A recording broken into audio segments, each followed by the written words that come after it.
Stand by for a brand new episode of All Things Good and Nerdy. Welcome to episode 480 of the All Things Good and Nerdy podcast. This is recorded live on Sunday, March 13th, 2022, over at www.geeks.live. That is the official streaming home of the Gonna Geek Network. I am Chris. Joining me today after our week off, thank you for that, guys. I wasn't feeling well. I have the usual band of misfits. We'll start first with Mr. Anthony Bachman. Punch that shit. Oh, yeah. Right. And then also with us. So I guess I'm the only one that watched The Atom Project. All right, I haven't watched it yet. Got it. I haven't watched it yet. I'm behind on everything. Also, Willie looks confused. Also joining us today, Willie D. Nelson. I'm not ready for anyone to punch my shit today. Too bad, sir. Yeah, and I haven't watched it. I forgot it came out. I saw some tweets about it, and I was like, I need to put that in my queue. And then realized, oh, crap, I haven't finished Space Force. I need to finish Upload. I haven't watched the animated series for the boys yet. I got way too much crap I need to watch. And you also needed to watch The Fifth Element. Yeah, and Letterkenny. No one's mentioned it in a long time, so you're just being a dick at this point. Does this surprise you? Let's be honest. He's been being a dick the whole time. I haven't been surprised in a long time. Okay, I that bet shirt you is have. kind of cool. Didn't surprise me. Rise to the top. Oh, Okay. yeah. That shirt's awesome that Willie just Yeah, said. yeah. So that's what I was going to start off with. I made a purchase, and it took me a while to get this. I shared a picture of it with these boys. Nice. This boy and that boy. But yes. It's a picture of Macho Man Randy Savage with a little creamer. And it says the cream rises to the top. Oh, sorry, no, the cream of the crop. That's which one it is. There's two different sayings. Yeah, because that was one of his most coked out promos he ever cut, which It's not was the best one I've seen. I said one I can't find it. I cannot but it find was the one great. I love. Unedited. Someone has edited it where they change it, they put they change around, repeat some parts. Like, all right, now I don't really care about this. I just want to see the interview because it was so. Which one are you looking funny. for? The Macho and the Madness? The one with him and Hogan? It's the one where it starts off with Mean Gene going, "Here's a man that did a 180," and he comes in 180, and he goes, and then Mean Gene then he did another 180, a 180, and Macho Man spins around 180 degrees each time he does this. And he goes, and then he does another 180, and then Macho Man's back to the cameras, just doesn't say anything, doesn't turn. That's how it starts out. The Macho Man was a very interesting promo. Macho And at Man the- was at the very end interesting of it- everything. Yeah. The best part is at the end of it, is when Macho Man's walking off Mean Gene. I have one more question for you, and then off camera you hear Macho Man says, "No more questions." He's like, I'm done. And if you ever want to be entertained, just go look up on YouTube. Look up Macho Man interviews on the Arsenio Hall show. Yeah. That shit is hilarious, especially his outfits. Holy shit! I wish I had the confidence and the drip to use, as the young kids say, the drip he had. I don't think they use drip anymore. I think that's a couple seasons removed. I don't fucking care. I'm using it. I'm just saying we're not as cool as we think we are. I think people are still slang. using it ironically, so it's in a gray area, man. It's where we like to thrive, isn't that little gray area? Listen, my friends still say it's lit and stuff like that because we all started using it ironically to make fun of it, but then it just kind of morphed into like, yeah, we're saying it because it's funny now, so we're just continue using it. So we're now still the lit fam. It's just fucking hilarious. I'm going to go out on a limb here and guess most of these folks are in their mid to late 30s. Early to mid 30s. Okay, fair. Some, I think, are even in their late 20s. Oh my, you are stretching Maybe. that demographic low. Like late. The Willie's 20s. going outside the millennial demographic with that one. Outside the millennium. Wait. No, I think most of it are at least early 30s. Like early to mid 30s, somewhere around there. Not too, like, right around, maybe. Does anyone unironically yell Leroy Jenkins from time to time? Not I in do the it with- main group, but there are some big people from another parts of the group that do. I mean, I still say that every now and again. I do it with no irony at all. Willie's at the grocery store trying to figure out which line to go to check out, and he just yells, "Leroy Jenkins!" and just starts pushing through all the people. No, No, that he I just headbutts have the a- self-checkout. Yeah, I look for a self-checkout, and I'm even pissed when there's still a line for the self-checkout for stupid people that go try it and like, I don't know how to do this. It's fucking simple. You see the barcode? Put it in front of the clear thing. Put it in the bag. Go on to the next thing. It's not that fucking hard. Yeah, I prefer the self-checkout when it's available, even if it takes me slightly longer to check out, because then I know, here's the old man rant. Then I know that my bags are packed the way I want, where I, don't have the bottle of bleach in with my eggs or something Yeah. like that. Or there's more than 2 items in a bag, because that one drives me nuts, because I'm like, okay, I got to stick this in the bag to recycle, and I've got to remember to take the bag of recycled bags to drop off at the store. That's why I shop at Here's your Aldi 10 more now. bags. I like Aldi a lot, guys. No, fuck Aldi. You don't like Aldi? Did I not just mention how I hate lines at the self-checkout? There's no self-checkout there, but I understand. The lines. It depends on when you go to Aldi, I guess. I mean, I get it. I get what you're doing. And yeah, people like it. I'm just not a fan of it. I'm not saying to stop it or anything. No, keep doing it. It's your thing. I'm not telling you to stop it, but I don't like it, so I don't have to go. It's choice. I think they have better meats than most of the grocery stores around me. Especially when you want fish and stuff like that. They have really good fish fillets and stuff like that. But that's neither here nor there. That's not why people are here, to hear Chris talk about Aldi and why he likes to shop there. Well, you like the meats? Kind of like Arby's? I haven't been to Arby's in years. Oh, at this Chris point in has time. the meats. Well, have you heard about the Arby's porn parody? Oh no! Oh, Do they have the no. meats? No, don't. No. I don't like where this is going already. Arby's, we beat the meats. Oh. Okay, You got to use the voice. it's kind of funny though. We beat the meats. Oh, and so let's go with Sam. What's his name? Sam. Old dude, Sam. Sam Elliott. Elliot. Sam Elliott. Yeah. Instead of his classic for Harris Teeter, I think it was. It was like what is it? Beef. It's what's for dinner. It's beef. It's what's for dinner.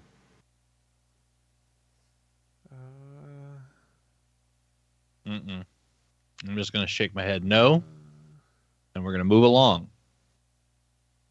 Yeah. I'm proud of myself. What can I say? Of course you are. Ew. That's all I gotta say. No, I don't really. That is a pretty funny porn parody, though, for them to go that route. I will admit. Or I guess you could also say, we eat the meats. I suppose that would also work. Not quite as funny, though. I mean, you could just picture it now. Johnny Sins as an Arby's. No. guy. We're going too far down the rabbit hole. We can All appreciate right. the wordplay associated with a porn parody and be fine. Let's not go farther down that rabbit hole. I would say Johnny Sins done everything. Why not be a fucking cashier at Arby's? That's all I was getting at.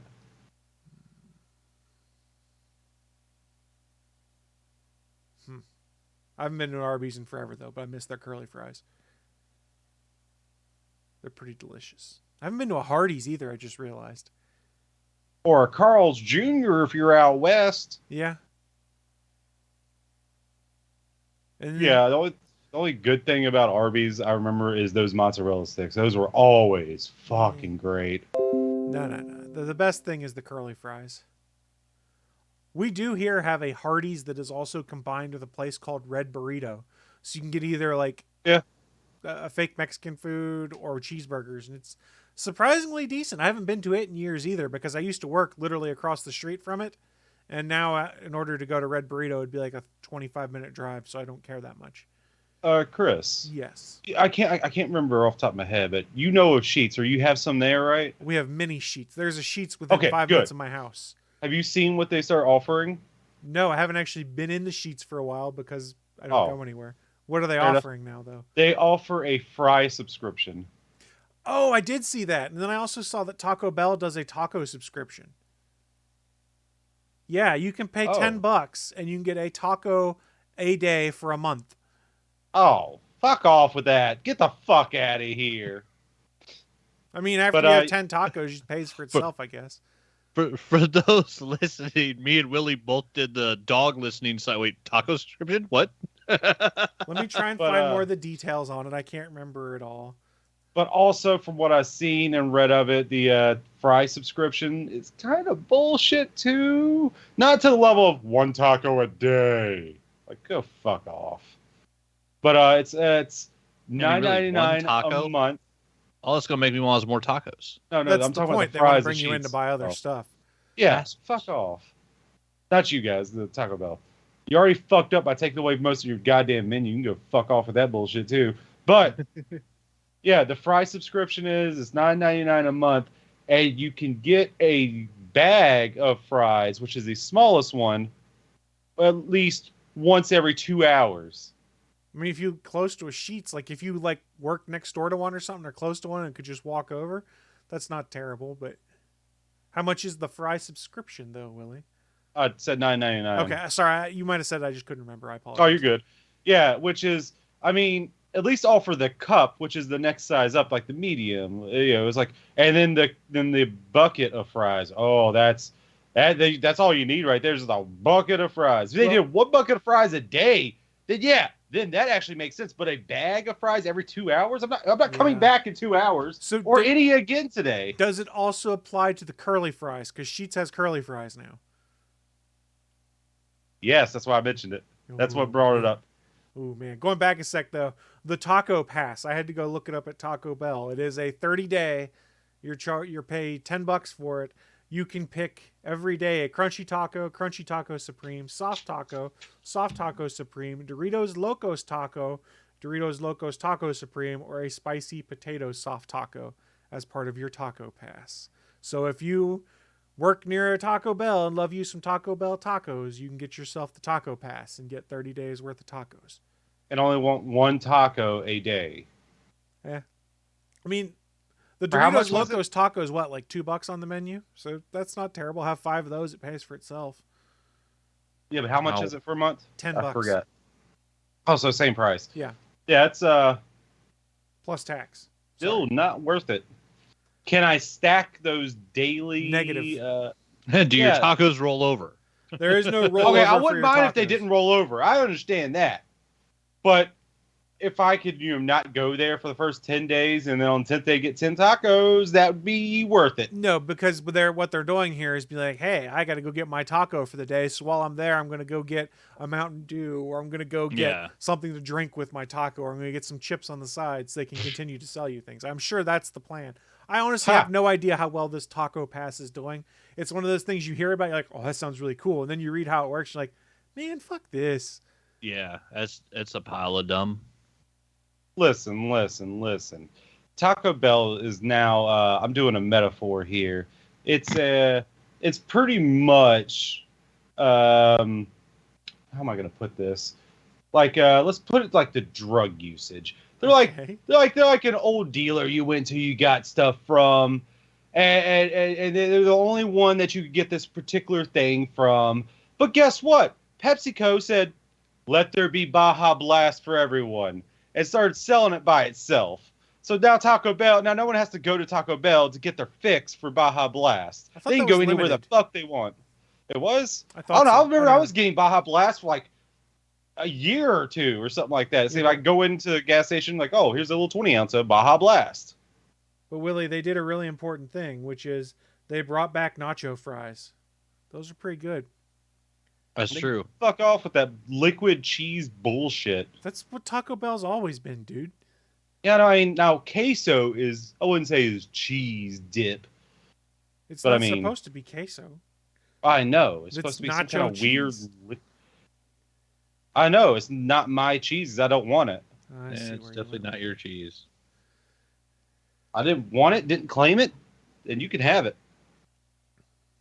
So figure out now, if you could only get one of these subscription passes, Willie, what would you get? The Taco Pass or the Fry Pass? Neither. You got to get one or you die. You drop dead. Which one are you getting? If Sheetz said at least a cup of fries, And its current rules. I might be tempted because it does say unlimited. It's unlimited. If I had to, I'd much prefer the fries over the taco then, I guess. Listen, Sheetz has the best fast food fries I've ever had. They're pretty good, actually. They are the best. Their And onion it's a rings are not gas as station. good, What though. the fuck is life? Well, I remember back in it gets into that whole debate of 2008. what's better, Sheetz or Buc-ee's, and I've never been to a Buc-ee's, so I can't Never debate heard of that. a but- Buc-ee's. Hmm? Never heard of a Buc-ee's. Oh, it's Is that more of the a Texas giant thing. one in Texas? Yeah. They're like giant Texas, like the huge truck stops, oversized gas stations. Known for having some of the Never cleanest been that bathrooms far because as west. soon as someone uses it, someone goes in Yeah. and cleans it and stuff like that. But like they have like pulled pork barbecue where they'll literally be shredding the barbecue in front of you and stuff Believe it. like that. Yeah, they Ooh. talked about it on All Fantasy Everything because Shane Torres is from Texas, so he's been like to I think all the Buc-ee's, but like they talked about they call them Bucky Nuggets. It's like those nuggets of beef jerky. I guess at Buc-ee's they make their own and they have like 80 different flavors of them. Yeah. That's one of the things that they have at all the Buc-ee's is bags of beef jerky in different flavors. So that kind of reminded me. My first experience, if you guys remember Loot Crate, Yes, and the Geek Crate or whatever you got too. Nerd Block. That's what it was. Yeah, Loot Crate. That was the first one I ever heard about, and I tried it. It came with something that was kind of bullshit. It came with zombie jerky because there's another like Walking Dead thing in there too. Yeah, it just tastes like terrible beef jerky. Yeah. Did you ever try the Epic Mealtime jerky? It was also terrible. I'm not really a jerky guy. The only reason I had that is because it came with the Yeah, it was Loot bad. I didn't care for it. There's a reason I Loot don't like Box it. Crate.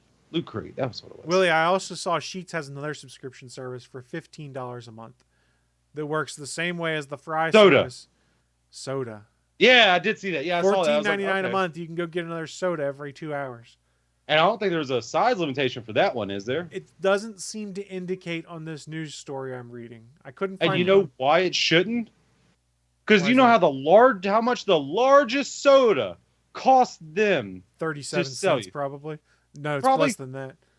Listen, when I used to work at Jimmy John's, they said, "Hey, you pay for the cup. You can give all the soda you want, man. Just pay for the cup and just fucking keep, you can keep it in your vehicle." Because I was a delivery driver. Just do that. Yeah, 10 cents for the cup. And they didn't give a shit about the drink because that is pennies coming out. Yeah. Mhm. Pennies for a whole cup. Soda is so cheap. Yep.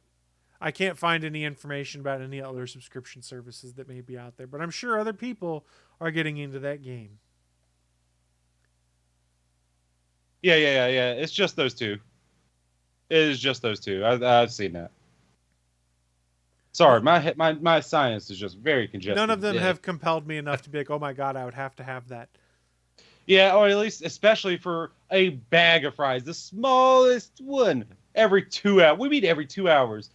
Like maybe if I'm going cross country and just what, I'm hungry today. I'm just gonna eat Sheetz fries. Well, I'm I just mean, gonna stop every 2 hours I and get guess- some Sheetz fries. I guess that would be the interesting thought there is say you were a delivery driver or a truck driver or something like that who went to Sheetz a lot. It could be every time I fill up, I can use this to go get a new soda and I can go use it to get a new bag of fries on top of whatever else I'd be getting anyways. I don't know. Okay, you mentioned that one big gas station in Texas. Buc-ee's. When I was driving that truck for a while, I would say the best place I went to are Pilots. Yeah. They're like, and I even like did the thing where you took the showers in them, and it was nice. Man, that hot shower is also very nice too. And it was kind of free to pay. Like if you had enough fuel points or something, you could just get the shower for free. Like, Yeah. oh, sure, here you go. You got so many gallons of gas. Here you go. And I wasn't paying for the gas either. It was my boss, so I just got a free shower. I was like, oh, thank God, because I need this. Nice time to stretch out. Those showers are nice. Those bathrooms are nice. The one thing I will say about Pilot bathrooms, and I don't understand why this is even a thing. They have full doors for their individual stalls. Yeah, individual stalls have full doors that close. What the fuck? Better smell containing. There you go. Keep your funk fresh. Well, I mean, just for like the regular bathrooms, not for the like the ones with the showers too. But yeah, that one was just. Oh yeah, and the shower was a shower room that you had individual, had a toilet and everything. It was pretty much a full bathroom. But for like the public bathrooms, it was just they had full doors for each stall. Yeah. I don't want some kid crawling under saying, "Hey, what are you doing?" Like, what the fuck you doing, little kid? Get the fuck out of here! Before I kick your fucking face in. That's why you have full doors. Exactly, but where do you see full doors in stalls in bathrooms? Truck stops. Pilots. Yeah, This is up we to have you, brought to you pilots by out here. Pilot. To keep your smelly smells inside the stall. I think that's just a fucking grand idea. I mean, how many times have you gone where there's like a little gap between the door that you can't do anything, where people can just like look in like, oh, you're taking a shit, huh? Well, who cares? I mean, at this point in time, why are we being modest about pooping? Everyone You've knows seen what you're Rick and going to the Morty, stall right? for. You're going to Everybody the stall. poops. You've seen Rick and Morty. Yes. I'm a private pooper, all right? You should have probably figured that from the way I don't even like the jokes. I don't know. I guess I had enough locker room experiences and stuff growing up that was, well, there's 2 stalls and the locker room's full of people. Who gives a shit? I'm going to go poop. There might not even be a Whatever. door on the toilet. Whatever happens in that stall is between me and God and no one fucking else. And the kid that crawled under to ask what you were doing. Oh, you mean the kid with no teeth because I stomped it in? Come on now. Fuck that little shit. Listen here, Timmy. Jesus. I'm going to fuck you up. I don't give a shit. And then you know what? I'm going to kill your goddamn parents because I'm going to fuck. You deserve it. This escalated very Wow. quickly. Indeed, it did. Oh, for Lord. little orphan Timmy, you mean? Surprised Is that what you mean? I'm surprised I'm you didn't just kill Timmy to begin with. Let's be honest. raising Batman. What are you doing, Chris? Dear Sorry for Lord. being too loud. Dear Lord. I don't know what just happened here, but I'm scared. Nobody Little Robin knows. Timmy's here. You're gonna have to Nobody wear a little knows. spandex, little garter belt thing, because that's what Batman likes. I'm in. Wow.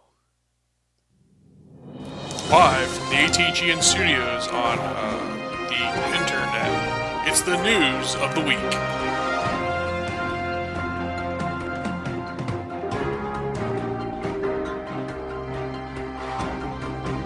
Well, that escalated quickly. Very quickly indeed. That's why we transitioned on into the news of the week. What is that? It's that part of the show where we share with you guys who are watching live or listening at a later date just what kind of geeky nerdy news has popped up here in the past week or so that's interested us because, hey, we find it interesting, so you might find it interesting as well. And in an effort to keep Willie from talking a little while longer so he can cool down after his bathroom rants, I will start first with my news. And I've got a couple, well, I got 3 really short stories. There's not a ton of news associated with it, but I wanted to touch on them real quick. The first of which is, hey, do you guys remember when we talked probably about 1.5 years, 2 years ago about the fact that there was a Super Nintendo World opening at Universal Studios in Japan? Oh yeah. Nope. And then I saw Nintendo World that they're building at Universal Studios in LA. That is correct. They're going to open their first U.S. location for a Super Nintendo World at 2023 in Universal Studios Hollywood. Nintendo made the official announcement last Thursday saying, quote, "The immersive land will be a spectacle of vibrant colors and architectural ingenuity located within a newly expanded area of the theme park, featuring a groundbreaking ride and interactive areas to be enjoyed by the whole family. Themed shopping and dining will enhance the entire experience." And I had seen also prior to this, they had been doing limited sales of Super Mario World stuff at Universal Studios in the United States. It was just short-term import stuff is basically how they were spending it, as coming from the Japan site. So it could be pretty cool. This article is over on Polygon where I got the news, where they say the park is broadly Nintendo themed. Currently, the focus has been on the Mario franchise with attractions, rides, and stores themed after Mario, Toad, Yoshi, and the rest of the gang, as well as rides modeled after the series Mario Kart. This first opened in Japan in 2021, and if you are not looking forward to making the trek to California to go and see this, do not worry. There is also plans for plans for Super Nintendo World in Orlando coming soon, but with no actual date on it yet. Why not New Jersey? Nothing ever goes to New Jersey. Is there a Let something Universal go to New Jersey. Studios there? I don't know. Who cares? Make one. Would New Jersey be a location that would draw a lot of people in to see this? Wouldn't draw me, but why not? I mean, there's a reason why they put them in sunny places that have decent weather most of the year around. Oh, I guess that makes sense. And Kat, why are you playing with the toy right now that makes a lot of noise? Just to torture you. Mm-hmm. Oh, I also forgot to mention there's also a future location coming to Universal Studios Singapore as well. But if you want to experience it now, you can go to Universal Studios in Japan, or you can just go on YouTube, and there are a bunch of content creators that have gone to the theme park in Japan and shared experiences with the rides and what the theming is like.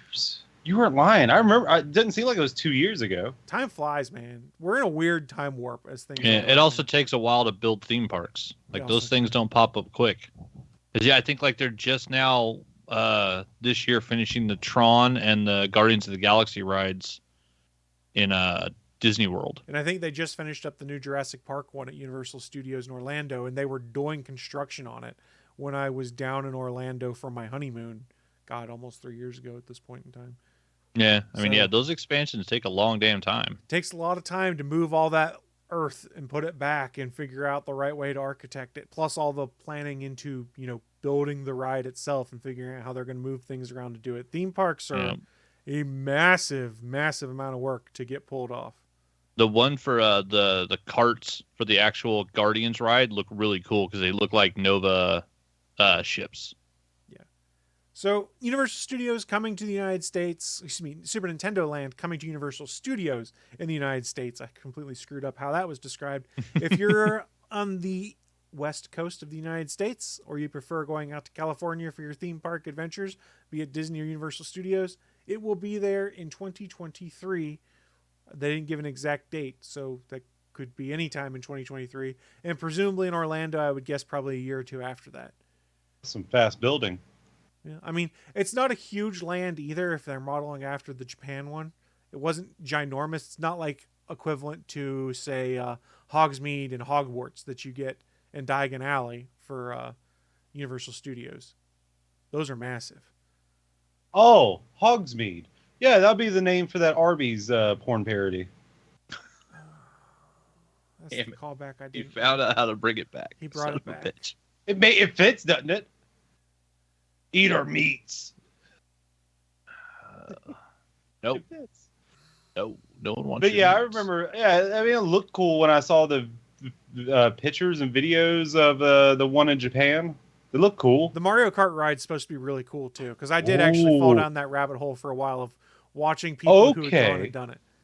You caught my attention now. I didn't even think about that. Well, yeah, of course. What did you Is think it a the ride ride would be? or is it Mario actual Kart. go-kart race? It's a Like ride. track? Oh, never mind. I'm less interested now. You just wanted to blue turtle shell someone, didn't you? No, I just wanted to ram into some little Timmy and fucking laugh at him. Callback right there. So that was my first piece of news. Super Nintendo World coming to the United States. Nice. Just not soon. Next news piece. We're going to go into just some quick stuff here. They announced a director for Deadpool 3. Now, we'd already known about the writing team, which was Wendy Molyneux and Lizzie Molyneux-Loughlin of Bob's Burgers were penning a script that Disney was making and supposedly was okay with making it be rated R. Well, we have gotten an announcement from Ryan Reynolds as to who will be directing the upcoming Deadpool 3, and it is the director who was paired with Ryan Reynolds on The Adam Project that just dropped on Netflix. It is Sean Levy who has been tapped to direct this movie. Now, why do I bring this up? There's been a lot of concern or questioning that's come up, and I don't know that we're going to know the answer anytime soon, but it's worth discussing. People are looking at Sean Levy's filmography as to the kind of movies he's done before to get an idea of how he'd handle a character like Deadpool, i.e., would he do a rated R movie? It's unknown at this point, but let's talk about what some of his past movies are. Levy worked with Ryan Reynolds to do Free Guy, which just hit Disney Plus, which by all accounts is fun and exciting. He has also got a bunch of experience in, quote, making crowd-pleasing big films as a director and producer for years. His biggest hits are probably the Night at the Museum movies. He also did Real Steel, The Internship, Date Night, and Cheaper by the Dozen. As a producer, he's even more accomplished as his company 21 Laps helped bring Stranger Things, Shadow and Bone, and Arrival and other projects to life. But if you go and look at his filmography, we're not talking about crass, rated R, stupid jokes, over-the-top violence, and cursing that we've seen in the previous Deadpool movies. Does that mean it's not going to be? No. It just means This isn't the experience this director has. For all we know, it could be him going, man, I'd love to dip my toes in these waters and get to do something a little different from what I've done before. But at the very least, it seems like Ryan Reynolds has found a director of which he's comfortable with, because he just did 2 movies with him back to back, to go and continue the Deadpool franchise with. There's a lot of people reading into this that Disney is going to D-rated R Deadpool, and we just don't know at this point in time. They'd made comments before like they were okay with a rated R Deadpool, so it doesn't necessarily mean it's not going to happen. And we've also seen updates to Disney Plus to include content now that is not just the PG kid-friendly stuff, because remember, the Netflix series from Marvel are dropping on Netflix in like 3 days. Yeah, I was gonna say on the Punisher. 16th. Yeah, we get parental controls on Disney Plus, including possibly the bloodiest superhero thing outside of an R rating with the Daredevil show, which I mean Matt Murdock just gets beaten to a pulp in that show over and over and over. Like that show is all kinds of bloody. And then the Punisher show, whoa. Like there's gonna be, I mean, this is like the testing ground to see if Disney Plus wants to put the more adult stuff on Disney Plus, or where are they going to go with Hulu once they completely take over that thing? Because it is kind of weird that Disney has multiple streaming platforms. Well, I mean, I think Hulu's as a streaming platform is going to be going away, because I don't know if you guys had seen it, NBC just kind of redid their deal with Hulu. It used to be if you watched NBC content, next day it'd be on Hulu because they used to have an ownership stake in it. That's over now. NBC content next day is just Peacock only now, because they just want you going there. So Hulu's losing that content. They're probably going to lose some other stuff out of the back catalog. So then it becomes a question for Disney of what's the point of running 2 different streaming services if we've already enhanced Disney Plus so that we can have more adult content. I mean, unless they just turn Hulu into an FX service, which is all of that content you'd watch on FX that's pretty adult. Let's say Always Sunny in Philadelphia, The League, and things like that doesn't really fit with the Disney Plus image. You could keep on a Hulu service, I guess, and just keep the Hulu name. I don't know. I think we're going to see it get reworked. Yeah, because I honestly think that's what this, like, putting the Netflix is weird, because it's now, I mean, they're the Netflix original shows created for Marvel, and now they're going to be on Disney Plus. So it's very strange to see this is the first like Netflix original coming off of Netflix and going somewhere else.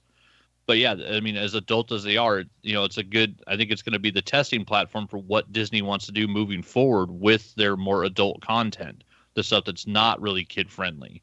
Because if the parental controls work good, and we know day one of Disney Plus, like their interface was pretty solid. Like it was easy to find the app, it worked well.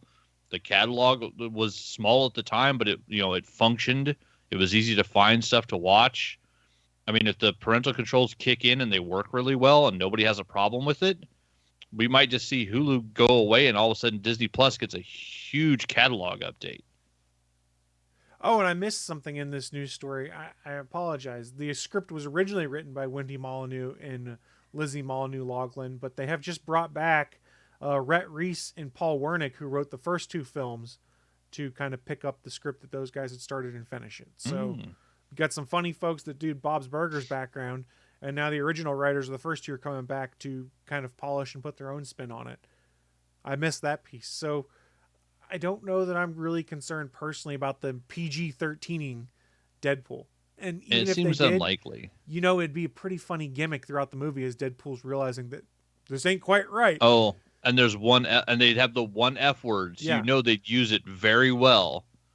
It is kind of interesting to see on Sean Levy's things out. As soon as you said it, I went and looked up his IMDb, and his producer credits way outnumber his directing credits. Like they're producing a Real Steel 2, and he's also in production on a Starman remake. Interesting. What? Yeah, remaking the Jeff Bridges movie where an alien comes to Earth and takes over a guy's corpse. Also known as Earth Girls Are Easy, right? A slightly different movie, but close. He gets an Earthling lady, doesn't he? I believe he does.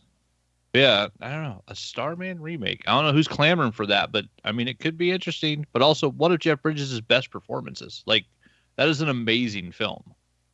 I mean, I think watching him as a kid was boring. The takeaway for the future of Deadpool here is Ryan Reynolds brought back the original 2 writers. He brought on Yeah. a director that he's done 2 movies with that by all accounts are pretty good movies, that he's comfortable with that director. And let's be honest, Ryan Reynolds is going to have creative control probably over Deadpool, whether they're stating it or not, because he's probably producing it, if I remember correctly also. The Yeah, dude I'm gets pretty the sure he character. is. I'm pretty sure it's in safe hands. And as long as it's a matter of Marvel/Disney just kind of says, hey, you guys do you. Keep this magic flowing, with probably some editorial mandate of how something may need to hint at the MCU. Who knows? I'm not negative on this. I'm more intrigued by it. In the chat room, Willie has poor taste. V says. Well, this is true. Is it because of Starman? Look, I was a kid. Of course, you're gonna be bored watching movies as a kid because you don't care about it. That's and then, one last thing I wanted to bring up just in my super news that's combining a few different things is yesterday I saw they dropped a trailer for season 3 of The Boys on Prime Video. The key Damn takeaway right. here, June 3rd, 2022 is the season 3 premiere. I assume they're doing the same thing they did as last year, which is I think they dropped 2 episodes and then it was 1 per week until it was done. Fight laser eyes with laser eyes. Yeah. Looks pretty cool. It's the same kind of stuff we've expected from The Boys if you've been watching it, which is lots of blood and violence. Oh, plus gore. weird fishman sex. Yeah, that was weird too. Did you catch that part of the trailer? Yeah, make sure you watch the Red Band trailer for it if you're a fan of The Boys, because it's that much stranger and weirder. I need to go back and do a rewatch, but there's a YouTube channel I watch. There's a YouTuber by the name of Holden Hardman who used to do a bunch of videos like My Best Friend Watches, and they watched a bunch of movies. The friend stopped watching, so now he's watching things with his fiance, and they just started watching The Boys. So I'm kind of soft doing a Boys rewatch by watching those two watch the first season of The Boys, Nice. which has been kind of fun. That's it. And as a huge Supernatural fan, I am excited to see the return of Dean Winchester as Soldier Boy. Yeah, me too. So V in the chat room asked, what's with the return to weekly episodes? So honestly, I like binging things. A lot of people don't necessarily like binging things, but I think honestly why they're doing this is because with the binge model, everyone talks about it for like 2 weeks and then it's over. Or you're sitting there And then you're it like, goes away. or you're like, hey, Willie, did you watch The Boys yet? No, I haven't watched any of it. And you're like, shit, I can't talk about it with Willie, but I can talk about it with Bachman because he's seen it, but we're in the same room and I can't. So by kind of going back to the more traditional model, while you'll still have some folks that wait until it's all out to binge it, it becomes more of a weekly water cooler kind of thing where it's, shit, did you watch The Boys last night? Or did you watch Picard last night? Or any of those other things that have shifted to the weekly model. Picard season 2 started. That's why I brought it up, Willie. I've been listening to the Slash Film Daily podcast lately, and literally they had a new episode to talk about every episode of Boba Fett as it came out.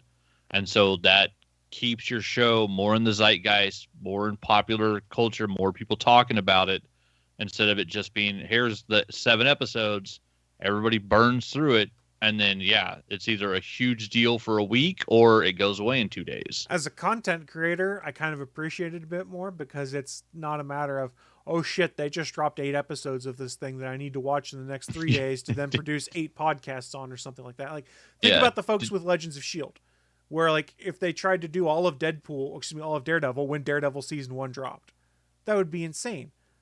Yeah, it all drops. Trying to do the whole season at once. Yeah, you've got to do 8 episodes, and you're like, holy shit, do we try and combine it all into 1 episode? Do we do 8 separate episodes or something like that? I know in most of their cases, they were focused on Agents of S.H.I.E.L.D., and then in the off seasons, they would pick up the Netflix show, so they were able to do them at 1 time a week. But there are other content creators, and I know this is not what that's focused at, but it kind of gets more towards the building of buzz, that you can either get 1 episode where they try and recap 8 things, or you can have the Slash Film folks do 8 separate episodes talking about your show. Well, and plus, I think it's very dependent on the type of show you're doing. Also true. Like we know with The Boys, like it's going to be crazy, violent, just whatever all the way through. And there's probably not really going to be any weird change or super crazy twist at the end of season 3, because also it's based on a comic book we've all read. Where, like, when you had WandaVision coming out, they loved the fact that when you watch that first episode, no one knows what the fuck is going on. The fifth, like, though. That show confused people. It got people talking. People were like, what the fuck is this? And then the second episode starts, and all of a sudden it goes from the 50s to the 60s. And people start figuring, okay, wait, okay, I kind of see what they're doing now. And, like, that show had a hell of a ramp up to a huge, epic fight at the end of it, but it was one of those things where it's like they did a way of making television that no one had seen before. And if you had just dropped all 8 episodes of WandaVision, I don't think people would like it half as well as they did where they were watching those things and like going back and rewatching them, trying to figure out what the fuck was going on. Like, people were confused, but also very intrigued with the way they were telling that story.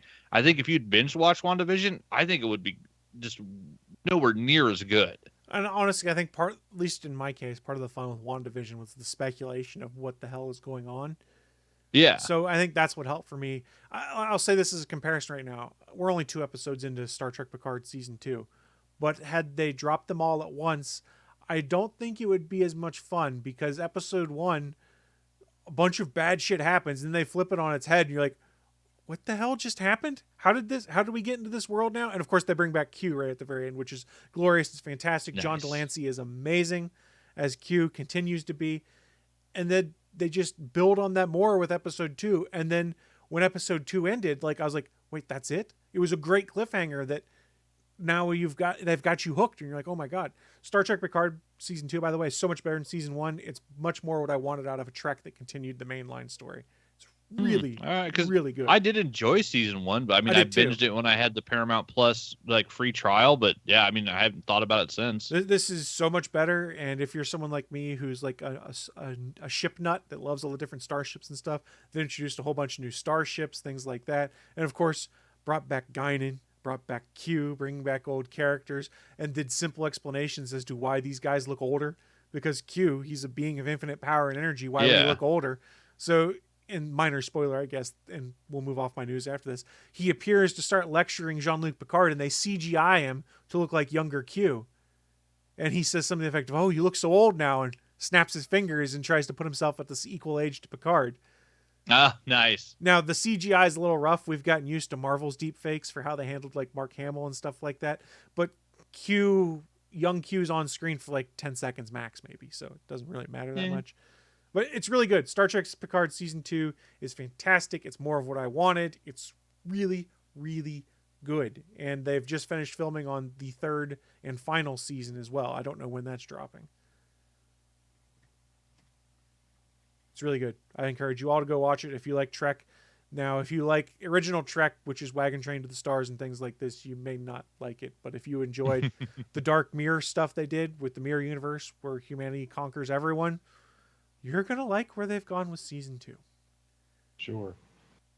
Will you sound we do very like unimpressed? Conquering. I'm not a Star Trek fan. That's fair. I'm not a Star or anything fan, but I do enjoy some things. I'm glad you mentioned that, because that allows us to pivot very nicely into our next news story, because you wanted to talk Star Wars.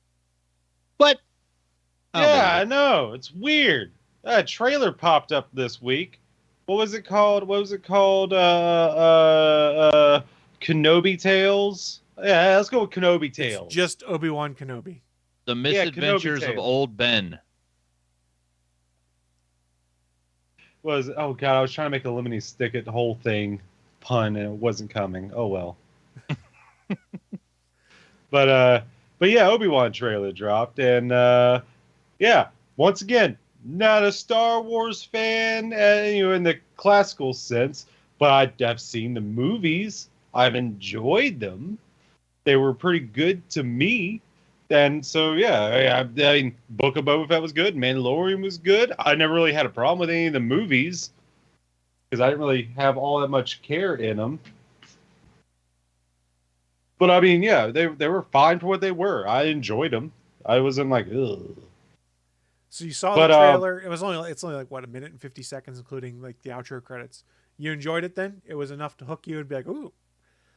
Yeah. So in this, the Sith are evil, right? The Sith are evil. That is correct. Straight up evil. Like there's correct. Yeah. And this kind of contradicts from what episode 3 or something when Anakin says something like like the Jedi think they're the good guys or something like, what was that line?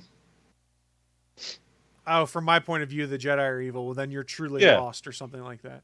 Yeah. Yeah. Like, yeah, there's no point of view. That point of view thing is bullshit because, yeah, they're straight up saying, yeah, they have compassion. They can't help it. they want to help people. Like, so you're straight up evil. That's like, yeah, they're fucking good guys, and we're evil, so we gotta fight them. His point of view is he'd been groomed to be a Sith. So I mean that was his point of view. He'd been groomed since he was 9 years old, basically. And he really liked murdering children. So it kind of went with him. What do you mean groomed from he's 9? He didn't really meet the Palpatine until he was. He met Palpatine much, when much he was older. 9. He was in front of Was the he in Jedi episode Council 1? Yeah. on Coruscant in episode 1. Yeah. But he actually, I don't remember Palpatine being in episode 1. It's been That's that where long, he pulls and off his whole scheme to become Supreme Chancellor and things like that. And then at the very end of episode 1, when they're having the celebratory parade, he leans over and talks to young Anakin and says, "And you, young Skywalker, will be watching your career with great interest." And then it is hinted at, based off of things they say in episode 2 in comics that were no longer canon, that basically after that, Anakin formed a friendship with Chancellor Palpatine because the Chancellor wanted to manipulate him, and he basically started planting seeds from very early on. You ever heard the tale of who the fuck was that?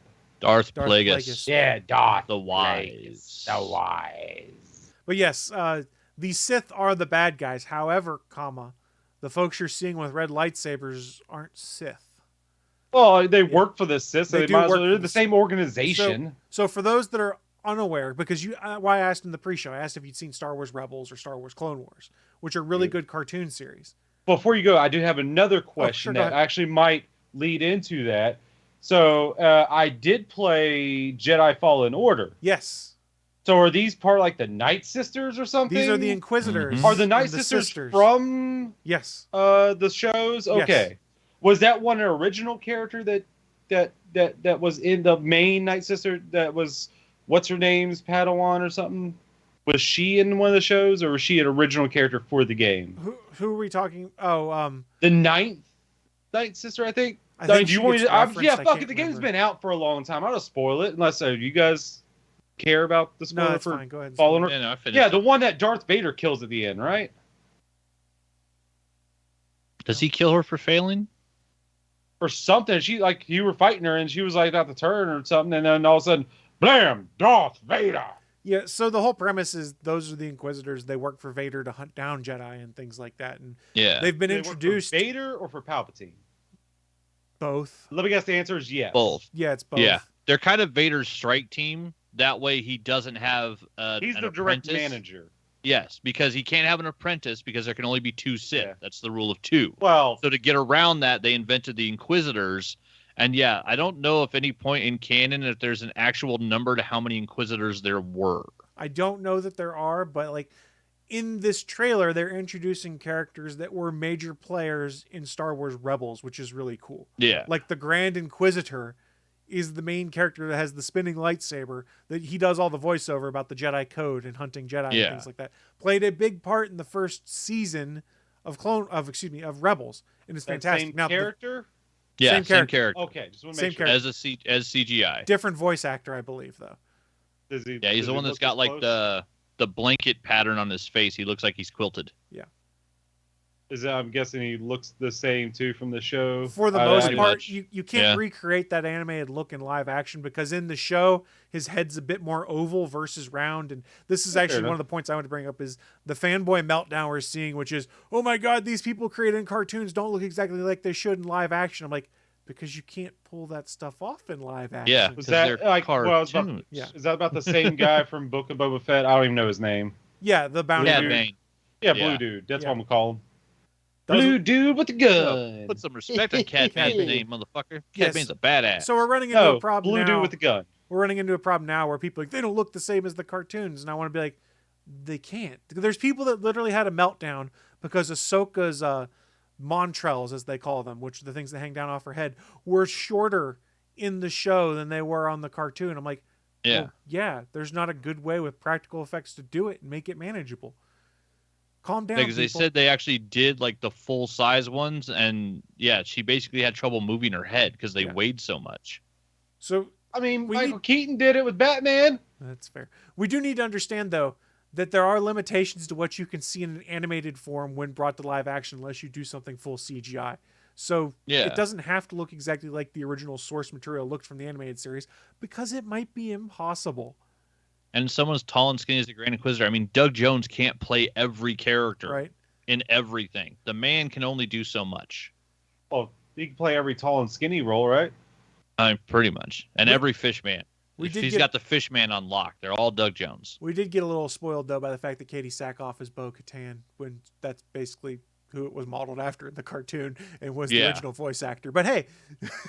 Wait. Well, we'll see what Gar Saxon... original voice actor, does that mean there was another voice actor? No. Okay. We'll see what Gar Saxon looks like in the Ahsoka show. Yeah. See if it looks like Ray Stevenson. Now, that would be cool. That would be cool. Oh, that's who that was. Okay. Yeah. So, Willie, your perspective is really interesting, though, because you're someone who's enjoyed these shows without watching the supplemental material that folks like Bachman and I are geeking out over. Like, oh my God, Bo-Katan's on this show now. Or, oh my God, they referenced this. Things like that. So it's very interesting to see that different perspective and see that you're enjoying it too. Okay, when The Mandalorian was at the first season, no, it was the second season when they came in, right? Yes. The Bo-Katan. Yeah, I was like, oh, okay. New Mandalorians. Okay, but they take off their helmet. I don't get this. Fuck, it's weird. Whatever. And then I heard that, they're from the cartoon. For that. I'm getting to it. And then there was like, they're from the cartoon. I was like, oh, okay, that's cool. That's the majority of it. Okay, that was cool. I think the interesting thing is at this point they've made it so you don't necessarily have to see the original content, but it certainly enhances it if you have seen it. Yeah, the character of Ahsoka becomes so much more interesting. Like if you've experienced her run all the way from Clone Wars through Rebels to what you're seeing as the fully grown up Ahsoka, who has stepped out into her own and is badass. Yeah. Who is a Force user who has lightsabers, but is not a Jedi. Correct. I mean, anyone can use a lightsaber. Right? Actually, no. That's what they showed in The Mandalorian when he damn near cut his own leg off. Everybody can't use a lightsaber. Well, using a sword that has no balance to it takes someone with Force sensitivity or a lot of training, because swinging a weapon that doesn't have a proper balance is why he hurt himself. Well, Force users can use blades in a way that normal people can't because of their Force sensitivity. My meaning was, it doesn't matter if you injure yourself; you can still use it. Like, anyone can swing a stick. Yeah. Yes, anybody can pick one up, but that's what they were showing specifically in The Mandalorian, like how he was having trouble lifting it because it actually got heavier as he was using it. Where a Force wielder can pick up a lightsaber, spin that sucker around, they never have a problem. It's because of their ability to move a weapon that has no weight, which he was fine with the spear because that's a standard weapon. He's trained in weapon tactics. He can spin that Beskar steer and stab anybody to death with it, no problem. He starts swinging that Darksaber around. He needs to learn how to wield it in a different way because it's nothing he's ever been trained for before. So let's spin this back to Obi-Wan again, which is we were talking about these tie-ins to the cartoons and things like that. And Willie had the perspective of not having seen those and seemed to enjoy it. I can say my wife, who hasn't watched Clone Wars and Rebels, was like, oh man, this looks really cool. I don't think they have, from what we've seen in a 1:50 trailer at least, I don't think it has... It seems like they're going to be explaining the fact of, hey, here's what an Inquisitor is. I mean, they basically do it in the trailer just by seeing what happens is they hunt Jedi. They prey on Jedi weaknesses to bring them out so that they can either kill or capture them, it appears. And that they're presumably going to be going after Obi-Wan Kenobi. Because one would imagine that he's very high up on Darth Vader's list. Oh, for sure. And I do love it on the Entertainment Weekly article where they put all the stills up of the really good shots of Obi-Wan and the Sith Inquisitor. And what's her name? Eva? The new the African-American actress that's playing one of the Inquisitors. It just looks like badass. Her armor looks so cool. But the first quote they have is, "We're going to see a very powerful Vader. Promises a returning Hayden Christensen." Well, that was cool, and too. Reading some of the interviews was how Hayden Christensen and Ewan McGregor were like, this is really cool to get to work together again. Yeah, well, you would. I think he tweeted it. He's like, I'm standing next to Hayden Christensen and we're playing the characters again. He's like, it's like no time has passed. Yeah. He's like, I went 15 years in the past and we're just having fun playing Star Wars again. There was an interesting interview an interesting quote, and I can't remember the full context, but I'll try and paraphrase it. That was, it's been very interesting to see how things have changed in 15 years when some fans that 15 years ago would just be giving these guys hell because they didn't like something to now as younger fans that were kids then that grew up and loved to have grown up, they see Ian McGregor or Hayden Christensen like, oh my God, I love the prequels. It was so good. I'm really enjoying showing it to my kids now. It's just how Star Wars evolves. So I guess that means 15 years from now, people will say that about the sequel trilogy. I don't know. It'll probably be about Mandalorian. Listen, there's some kids that grew up and they love the Ewoks. And then there's kids that grew up and loved Gungans. Yeah. And I can't, I hate it, but that everyone was their hates Star one Wars. Gungan. Oh, everybody does hate one. Well, no, there's actually people that love Ahmad best. And he did what he could. I like with the, Ahmad best. I don't necessarily care for the character of Jar Jar. Yeah. Yeah, the character was annoying as shit. Yeah. Jar Jar is awful. But then, yeah, there's kids that also grew up and like the first thing they saw in Star Wars that they loved was BB-8. And like that will be a character they will love forever. Think how Star Wars is for kids and it's meant to like be fun, hopeful, good fantasy storytelling. That's what it is. Yeah, think how people talk about seeing R2-D2 that are about our age. Mm-hmm. And like they'll break into tears because of what it means to them to see R2 because of what they grew up with watching him on screen and things like that. And it brings back all those memories. Everyone's got different things that's going to differ between generations. So Star Wars is generational. We've seen it already between the sequel trilogy, the original trilogy and the prequels, and we'll probably see it with the sequel trilogy. It's just I'm jaded and old and didn't care for it. I'm saying I like all 9 of them. Oh God, the last one's so bad. I think I figured out why Jar Jar Binks is a terrible character. It's because he's a fucking toddler. Even amongst the Gungans, he's a fucking toddler. That's part of it. Toddlers are the only creatures on this planet that want to kill themselves the most. Am I wrong? That's kind of true. Am I wrong? You're not wrong. I think it's funny because and then I'll tell you, Chris, it's like making Billy Madison. There's from no the Adam Sandler self-preservation movie factor into a fucking I don't know fucking Jar Jar is counselor. Baby's Day Out. He's the character that fumbles across the universe trying to kill himself, and somehow there's always a Jedi or something there to keep him alive. Ugh. It is literally Baby's Day Out. He should have been a Sith Lord. I always find something in all the Star Wars to love. Like, even the prequels, there's something in every one of those episodes I love. And I just can't get past the shrug. When Ben Solo pulls the lightsaber out from behind him and then just looks at the guys he's about to kill and just shrugs. That shrug was so goddamn Harrison Ford.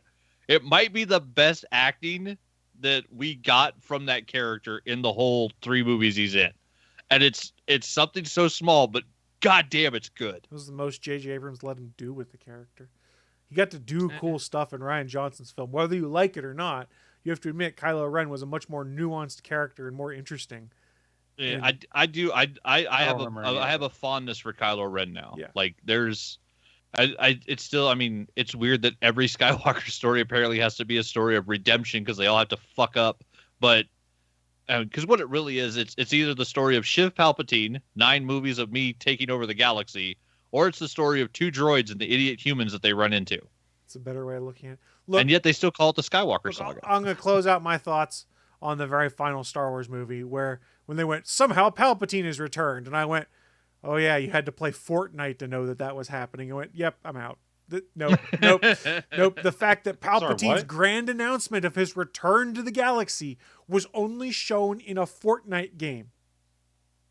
Yeah, it was a very weird crossover. Weird crossovers. Plus the fact that it's just, they literally, you're talking about the shoulder shrug with Ben Solo. It's more, Palpatine's back because I don't know what to do because Rian Johnson killed Snoke. Well, and then you basically find out that Snoke was just a fucked up clone of Palpatine anyways the whole time. Yeah, but did was that Rian Johnson kill Snoke? They'll never tell us that for sure, but I don't think that was Did he the original write that point. in the script and Snoke is cut in half? Well, probably he wrote the script for it. Oh, he did? Oh, I didn't know he wrote the script too. Yeah. He helped write the script. So listen, it's Disney. They have at least 50 people writing that look, we script. all know that was flawed. They need to come up with their plans, and the fact that it was 2 directors kind of undoing each other's visions made it very difficult. And Rise of Skywalker, if you want to be real interested, go read the Colin Trevorrow screenplay that got leaked out. I thought that was a much more interesting way to end it. Still not a great movie, but at least it was much more interesting and didn't try and undo everything about The Last Jedi. This is all trod on multiple times. We don't need to talk about Last Jedi, Rise of Skywalker. I took the bait, and I apologize, everyone. I apologize. Hey, you know what really pissed me off in those sequel trilogies? What's that? So Kylo Ren's name is Kylo Ren, right? Mhm. Yes. And he has the Knights of Ren. Yes. What the fuck are they? They never explain any of that. This is more of the problem you get to with J.J. Abrams' style of filmmaking, which he loves the mystery box, as he calls it. Yeah. Which is, we're going to have some weird mystery that needs to get unraveled. Well, the problem was, some people who took over the movie after him didn't want to deal with that shit in the mystery box because they're like, Yeah. who cares about the Knights of Ren?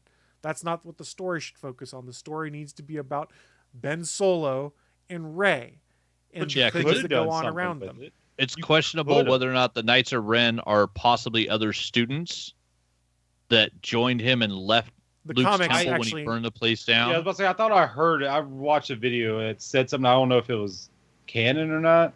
there's a comic series that kind of explains what the Knights of Ren were, and they were a thing before Kylo Yeah. destroyed the Jedi Temple even.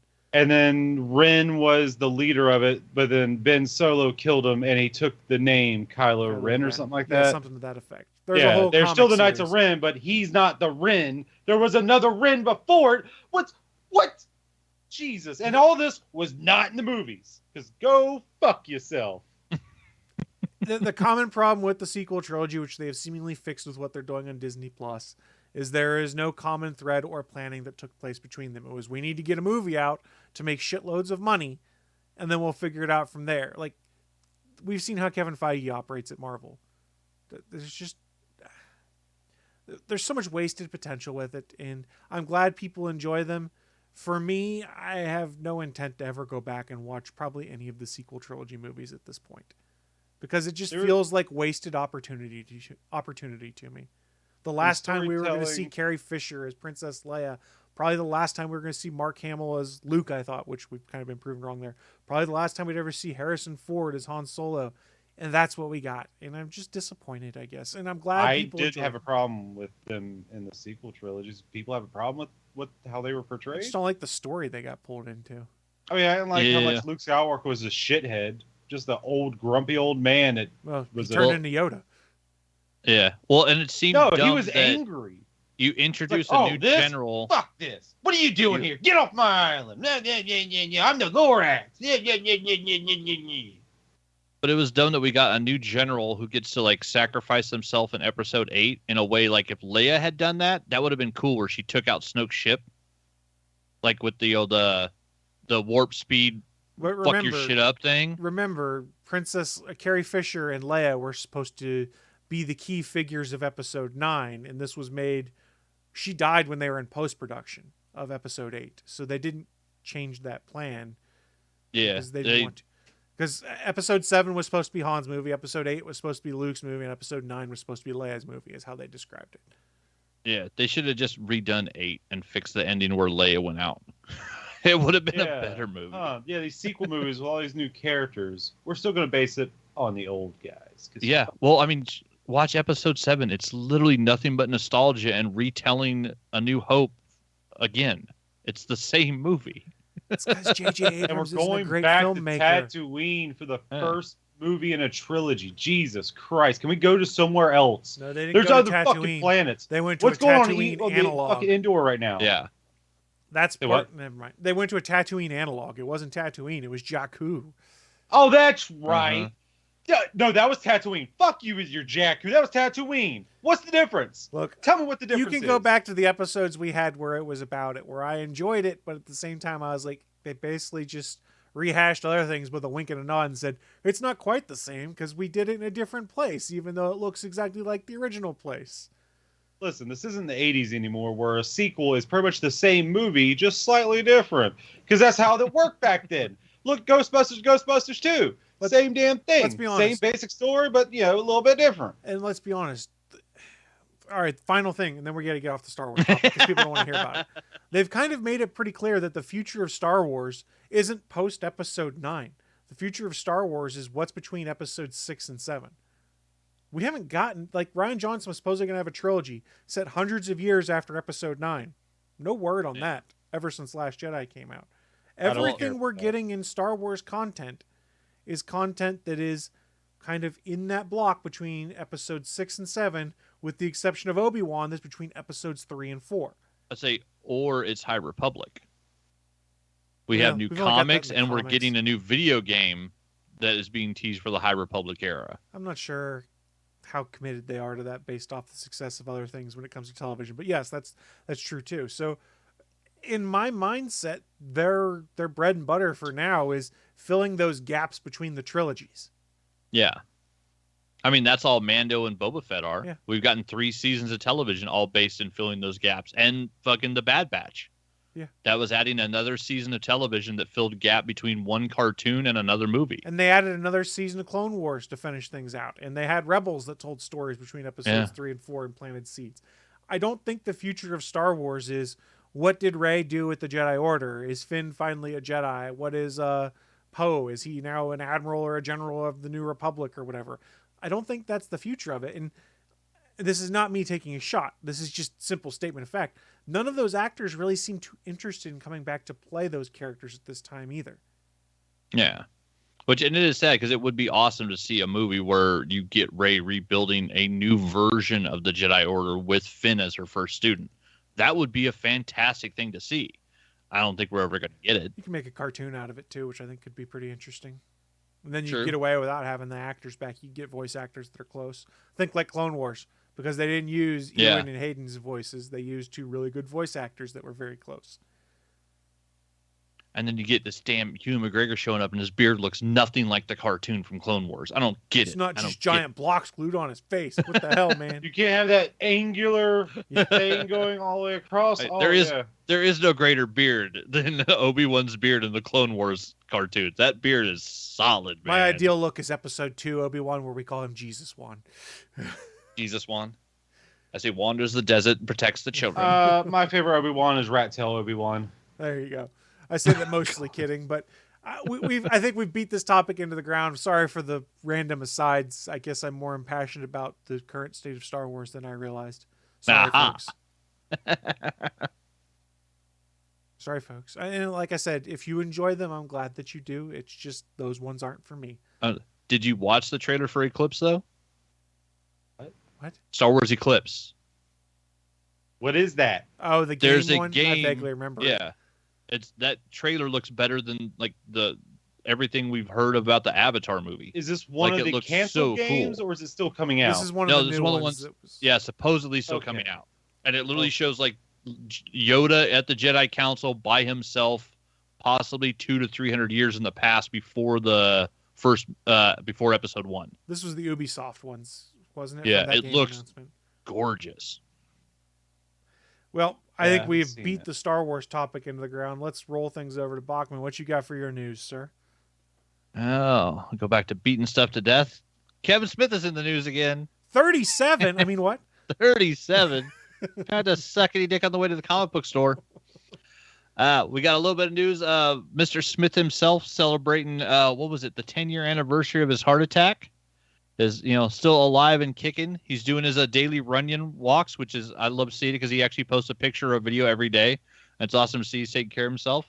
But he's going back to the source, as it were, and is launching a new imprint with Dark Horse Comics. So the Secret Stash will now be known as Secret Stash Press, where they will be part of a publishing line that will be under the Dark Horse banner. Let's see, where is it? Yeah, name for the New Jersey comic shop. It's going to start with a book called Masquerade, an 8-issue series about a budding vigilante, which, if I remember on this other article, it said it's going to be written by Kevin McElfish, or artwork by Andy McElfish, who does one of the other podcasts, Edumacation, with Kevin Smith. So that's where he's got his artist on that one. And then he's also going to be writing a book called Quick Stops, set in the View Askew universe movies that will include characters from films as Clerks, Mallrats, and James. It actually just includes all of the characters he owns. So any characters he owns could show up in the Quick Stops. And he's talked about it on Hollywood Babylon and Batman Beyond. And it sounds ridiculous because he's just going to randomly mix characters and have them meet and just tell weird backstory of stuff that didn't make it into the movies or stuff that was in between the movies, like stuff that happened between Clerks 2 and 3 that's on its way to us. Let's see. It also gets around that hurdle of some of the actors may not be available to come back and play their characters or may not want to. Indeed. says 2022 marks the 25th anniversary of my comic book store, Jay and Silent Bob's Secret Stash, and after a quarter century of selling comics, the Secret Stash is going to make our own comics. Yeah,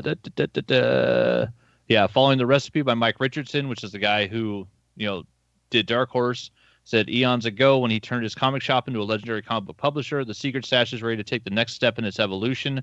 And Smith said, I'm ecstatic for the Secret Stash Press to become a part of the Dark Horse multimedia empire and hope our books will bring new customers into comic shops and delight regular readers from all around the world. So he's talked about, he's writing all of the View Askew stuff and has, different artists set up to do different stuff. On the quick stops, the first issue will star Horton McNeil, Ben Affleck's character from Chasing Amy, as he shares the story of how he met Jay and Silent Bob during his days as a clerk at arguably the world's most famous convenience store. And the third issue catches up with Trevin Furman's Elias from Clerks 2 in a story titled Pious Elias and the Crypto Kid.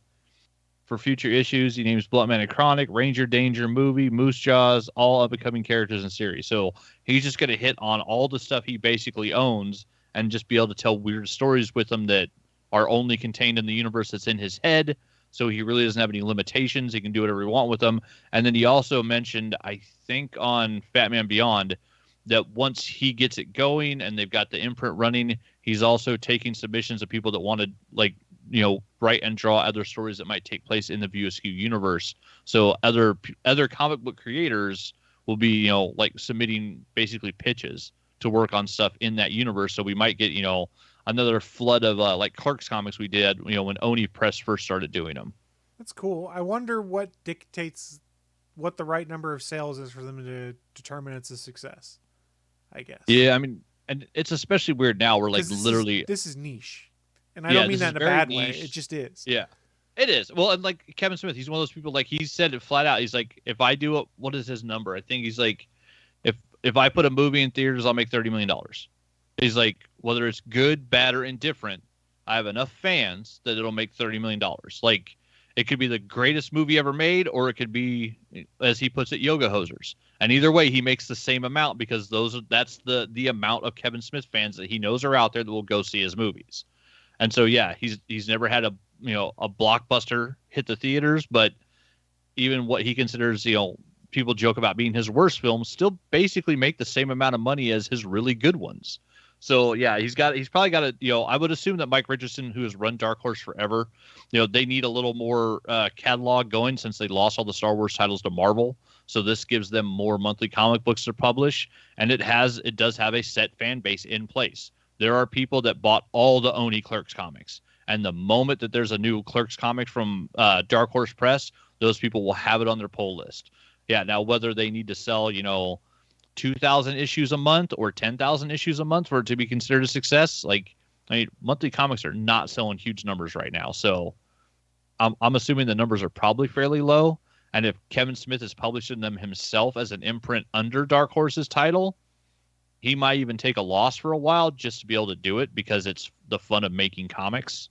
And so he's probably going into it with the idea that it might be a loss, but it will eventually possibly bring more people into the Secret Stash. Because then it's not only a comic book store, it's a place that publishes comic books. Yeah, so it gives them one more thing to sell. The economics of comics are really weird right now. On the on the Gonna Geek Discord, SP had shared in the comics channel, his local comic shop is no longer going to sell new releases.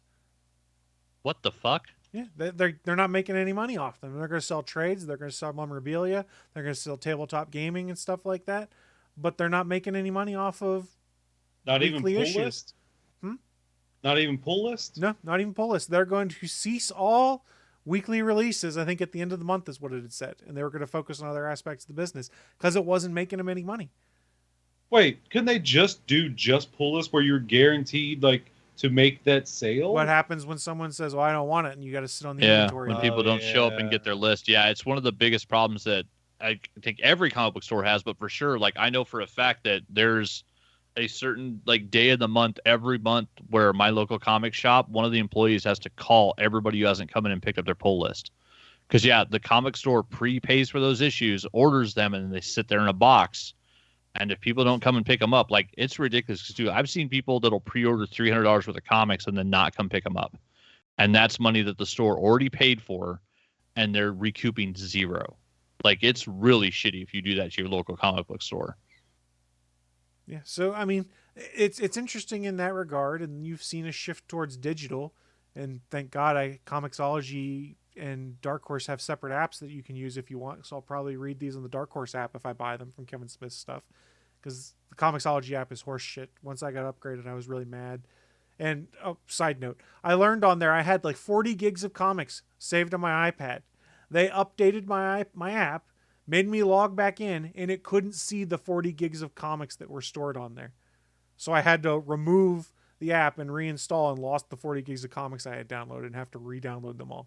Yeah, they deleted everybody's library. No, they didn't delete it. They just made it so it couldn't reference the library that was on there, because when I went into the iPad settings, it showed Comixology app was taking 40 gigs of storage.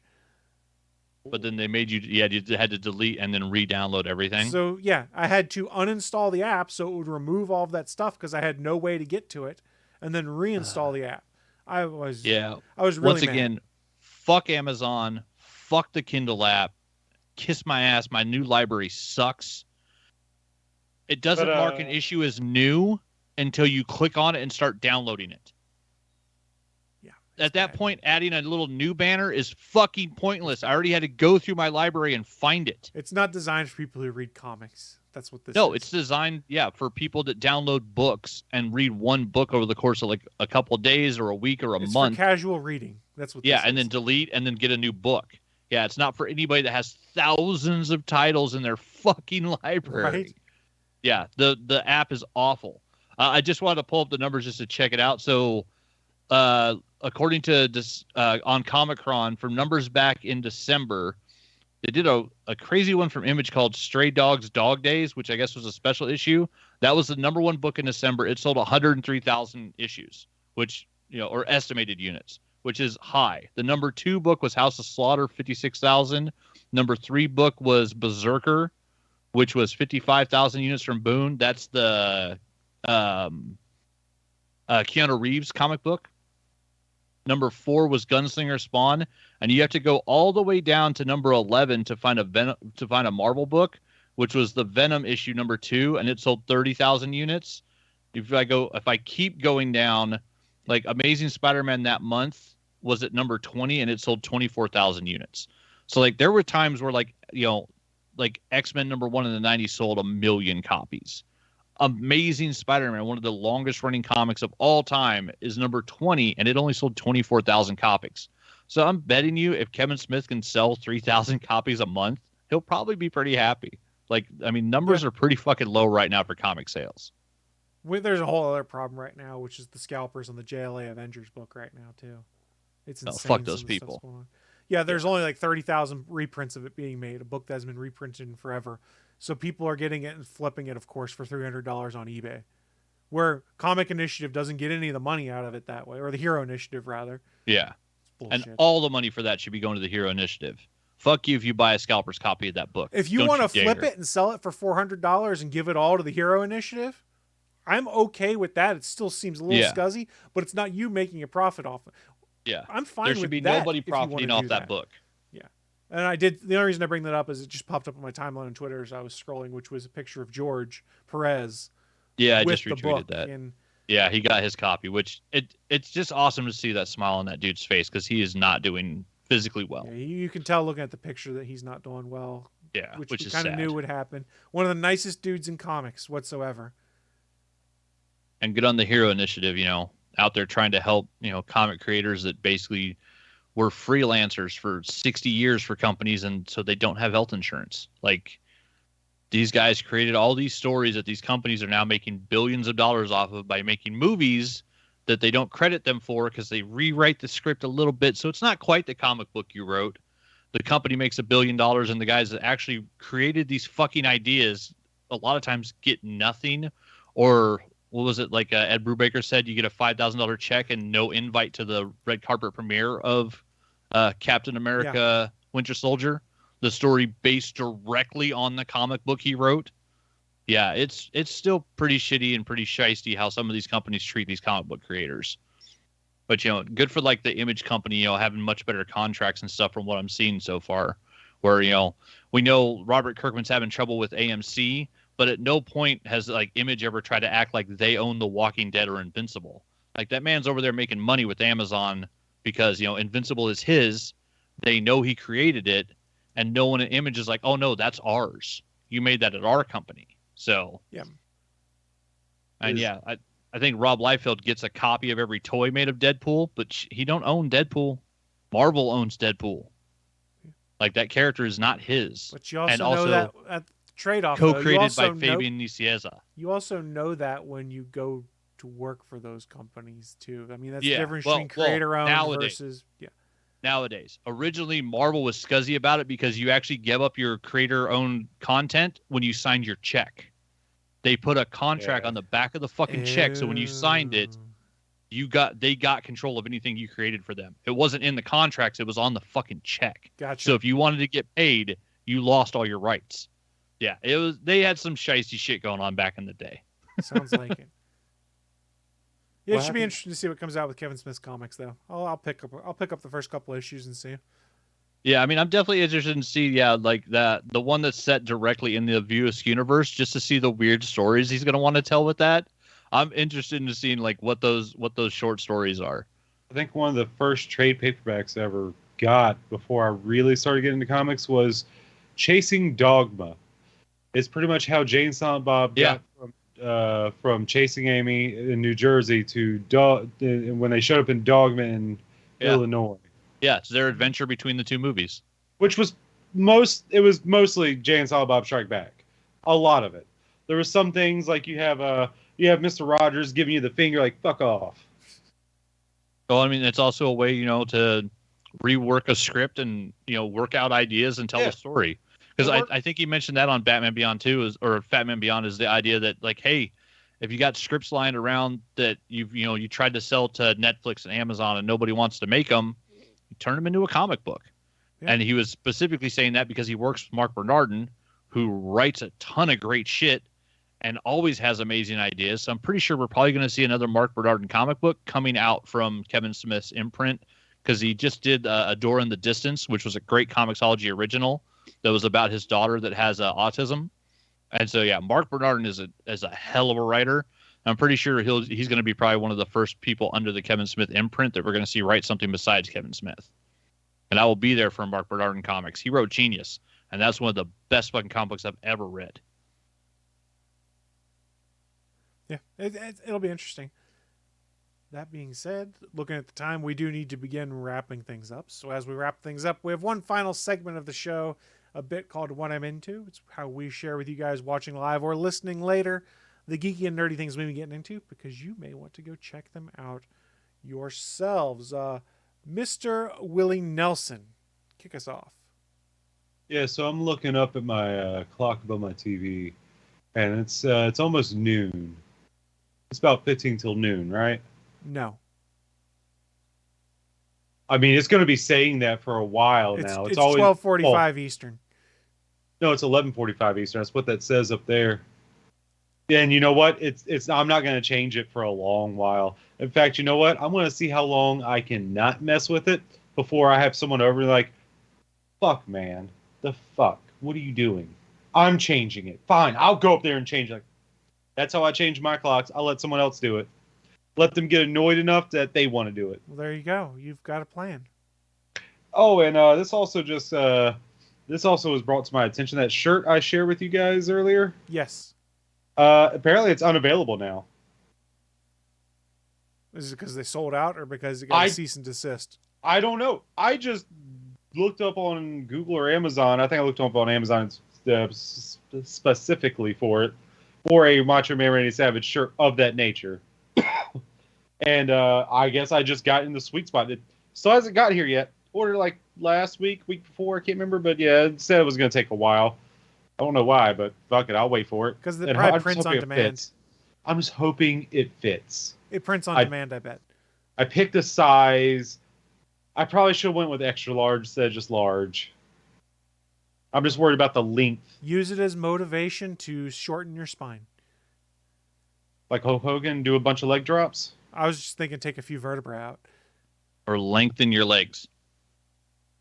That doesn't help my abdomen get smaller. Shush, we're not talking logic. Yeah, we are. We're not. Never talking logic. Interesting. But what I've also been getting into is played some Dead by Daylight with that guy right over there for a match or two. True. Yeah, I randomly saw you on, and I was like, hey, let me just, I'm not doing anything. I was going to play Dead by Daylight. Let me see what you're doing. I was like, yeah. So we played a little bit for the first time in a while. Still got the skills. I still got the skills. I play Dead by Daylight less now, but I still do. And yeah, I'm damn good at it. Go fuck yourself. I'm damn good. Fuck you, you tunneling campers. Yeah. Off the first hook. If you tunnel and camp during in-game collapse, I understand that. That makes sense. I mean, but doing off first hook, you're a dick. But anyway, I've been playing a lot more Rogue Book. That game has been good. I probably did a terrible job explaining it last time, but it's a deck building roguelike game. That is the genre. Whether or not that makes any sense to you, I can only help so much because my words are not that good. That's a great. I'm sorry.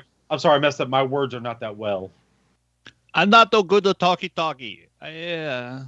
But it's a deck building roguelike. Roguelike, I know, is a whole genre. It was just named after a game. I think it was called Rogue, and they said, "Oh, what's this type of game? Oh, it's roguelike." Yeah, and that's just how it's stuck. It's weird. Yeah. Yeah, it's weird. Roguelike just means it's a little game. You can do it within one run of it, like one play of it, like within like one sitting of. You can beat it. Is possible, but then you get meta progress. And then you restart over again with that meta progress.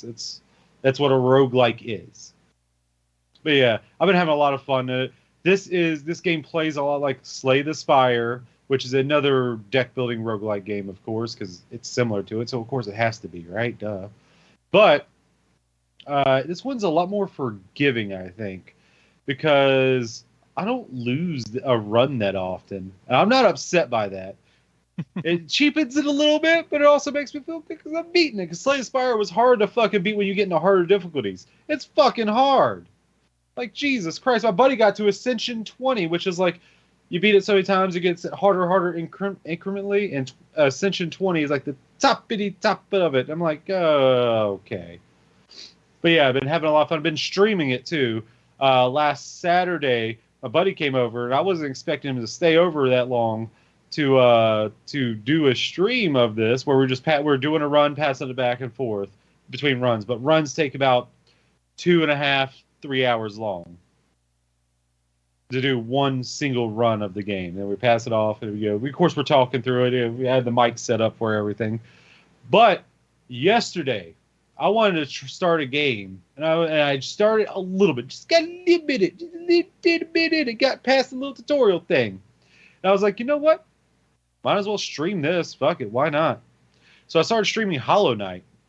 Oh, it's an older game. It is. But I never played it. So I was like, let me just stream it. Isn't that the one that's kind of like Ghouls and Ghosts? Ignore Ghouls and Ghosts. Take that out of your mind, all right? It is, but it's a Metroidvania game. Metroidvania. You know what a Metroidvania? It's what they're called. Is it Contra-like?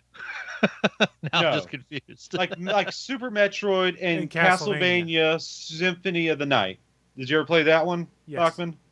I'm talking Maybe. particularly Bachman, because I know you know, but Bachman seems like he has a quizzitive look on his face. Yeah, You know how Metroid I remember the plays, first though, right? Metroid. You remember how it plays, though. You know, you go, you unlock what you can of a map, and then you fight a boss. You get something that unlocks other parts of the map. Another part of the map, and you go back. You get a double jump that you can now reach that platform or something. It's like you that. get gaunt, you can crawl across the ceilings. Yeah, it's like that. It's a Metroidvania. Okay. Castlevania Symphony of the Night did similar thing, and so that's why people just call it Metroidvanias. It's just the term that they call for that Some of these genre. naming conventions suck. That one, it makes That's sense. actually a perfect naming convention for these types of games, though. Yeah, Metroidvania. Everyone, or if you know what when someone says Metroidvania, oh, it's Metroidvania. Okay, I got it. Most times it's a like Fallen Order is kind of a Metroidvania a bit. Wasn't 2D, of course, but you go in as far in a world, and you get as far as you can. You beat a boss. oh look, you got something else in a previous world that now you can get through even further. Yeah. And you get to You go back, add a new backtrack. ability, which lets you go back to an old map and access an old area that you couldn't get to before. Yeah, it's usually backtracking involved. Hopefully there's some fast traveling, just for funsies. But yeah, I started streaming that. I think I beat the first 2 bosses of Hollow Knight.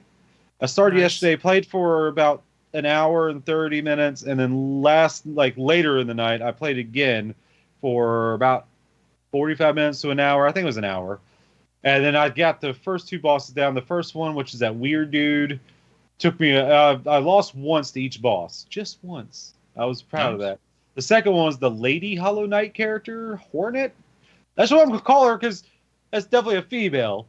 And it's just named Hornet, but that looks just like the Hollow Knight except for slender legs.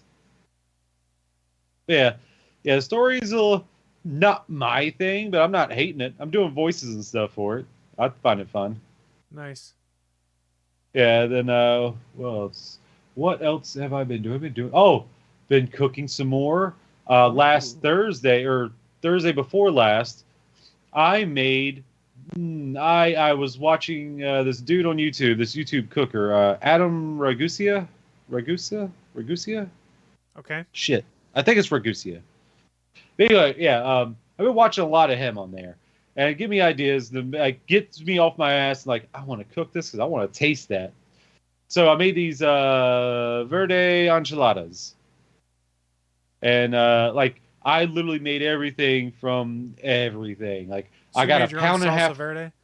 I got a pound and a half of tomatillos, some jalapenos. My friend that I was like, hey, you want to eat? I need something. If you got it, if you can bring that over, I can make this for us.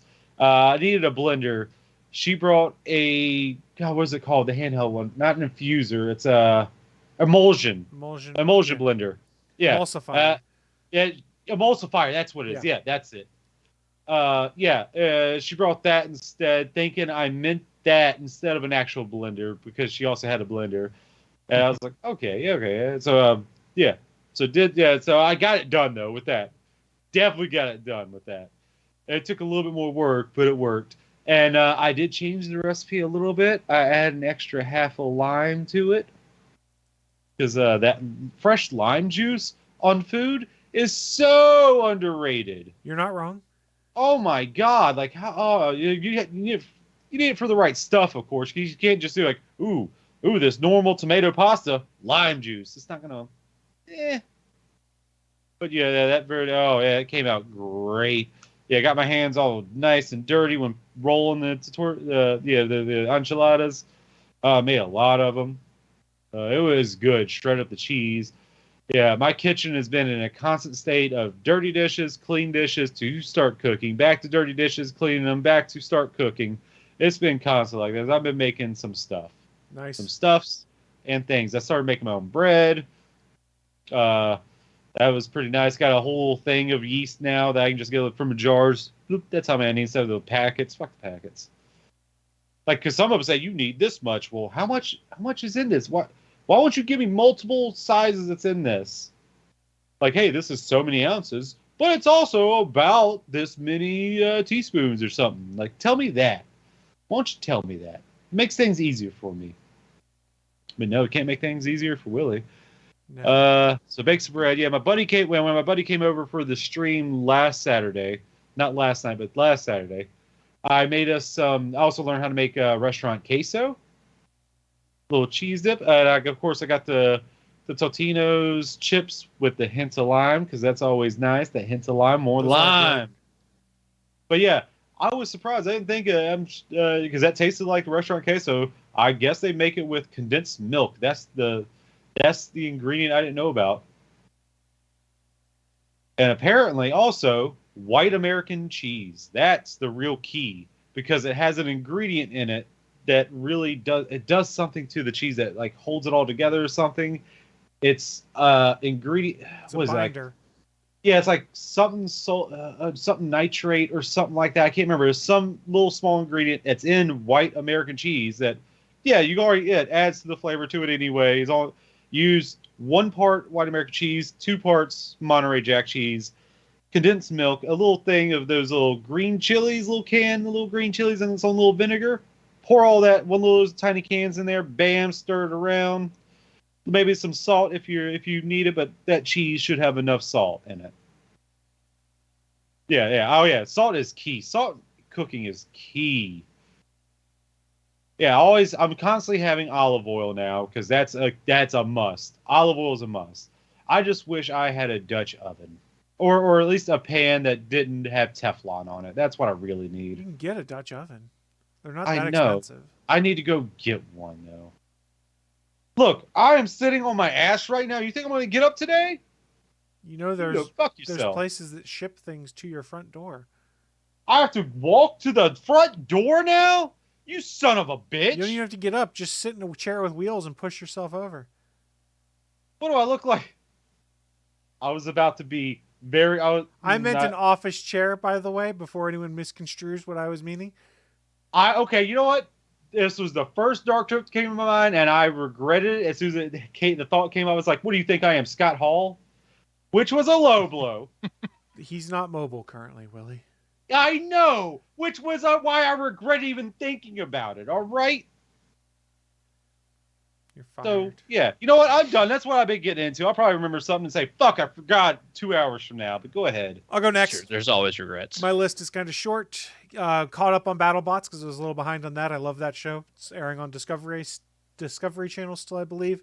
But there's just something fun about watching robots destroy each other and parts go flying across the battle box and explosions and fires and smoke. It's a ton of fun. Just like humans. No.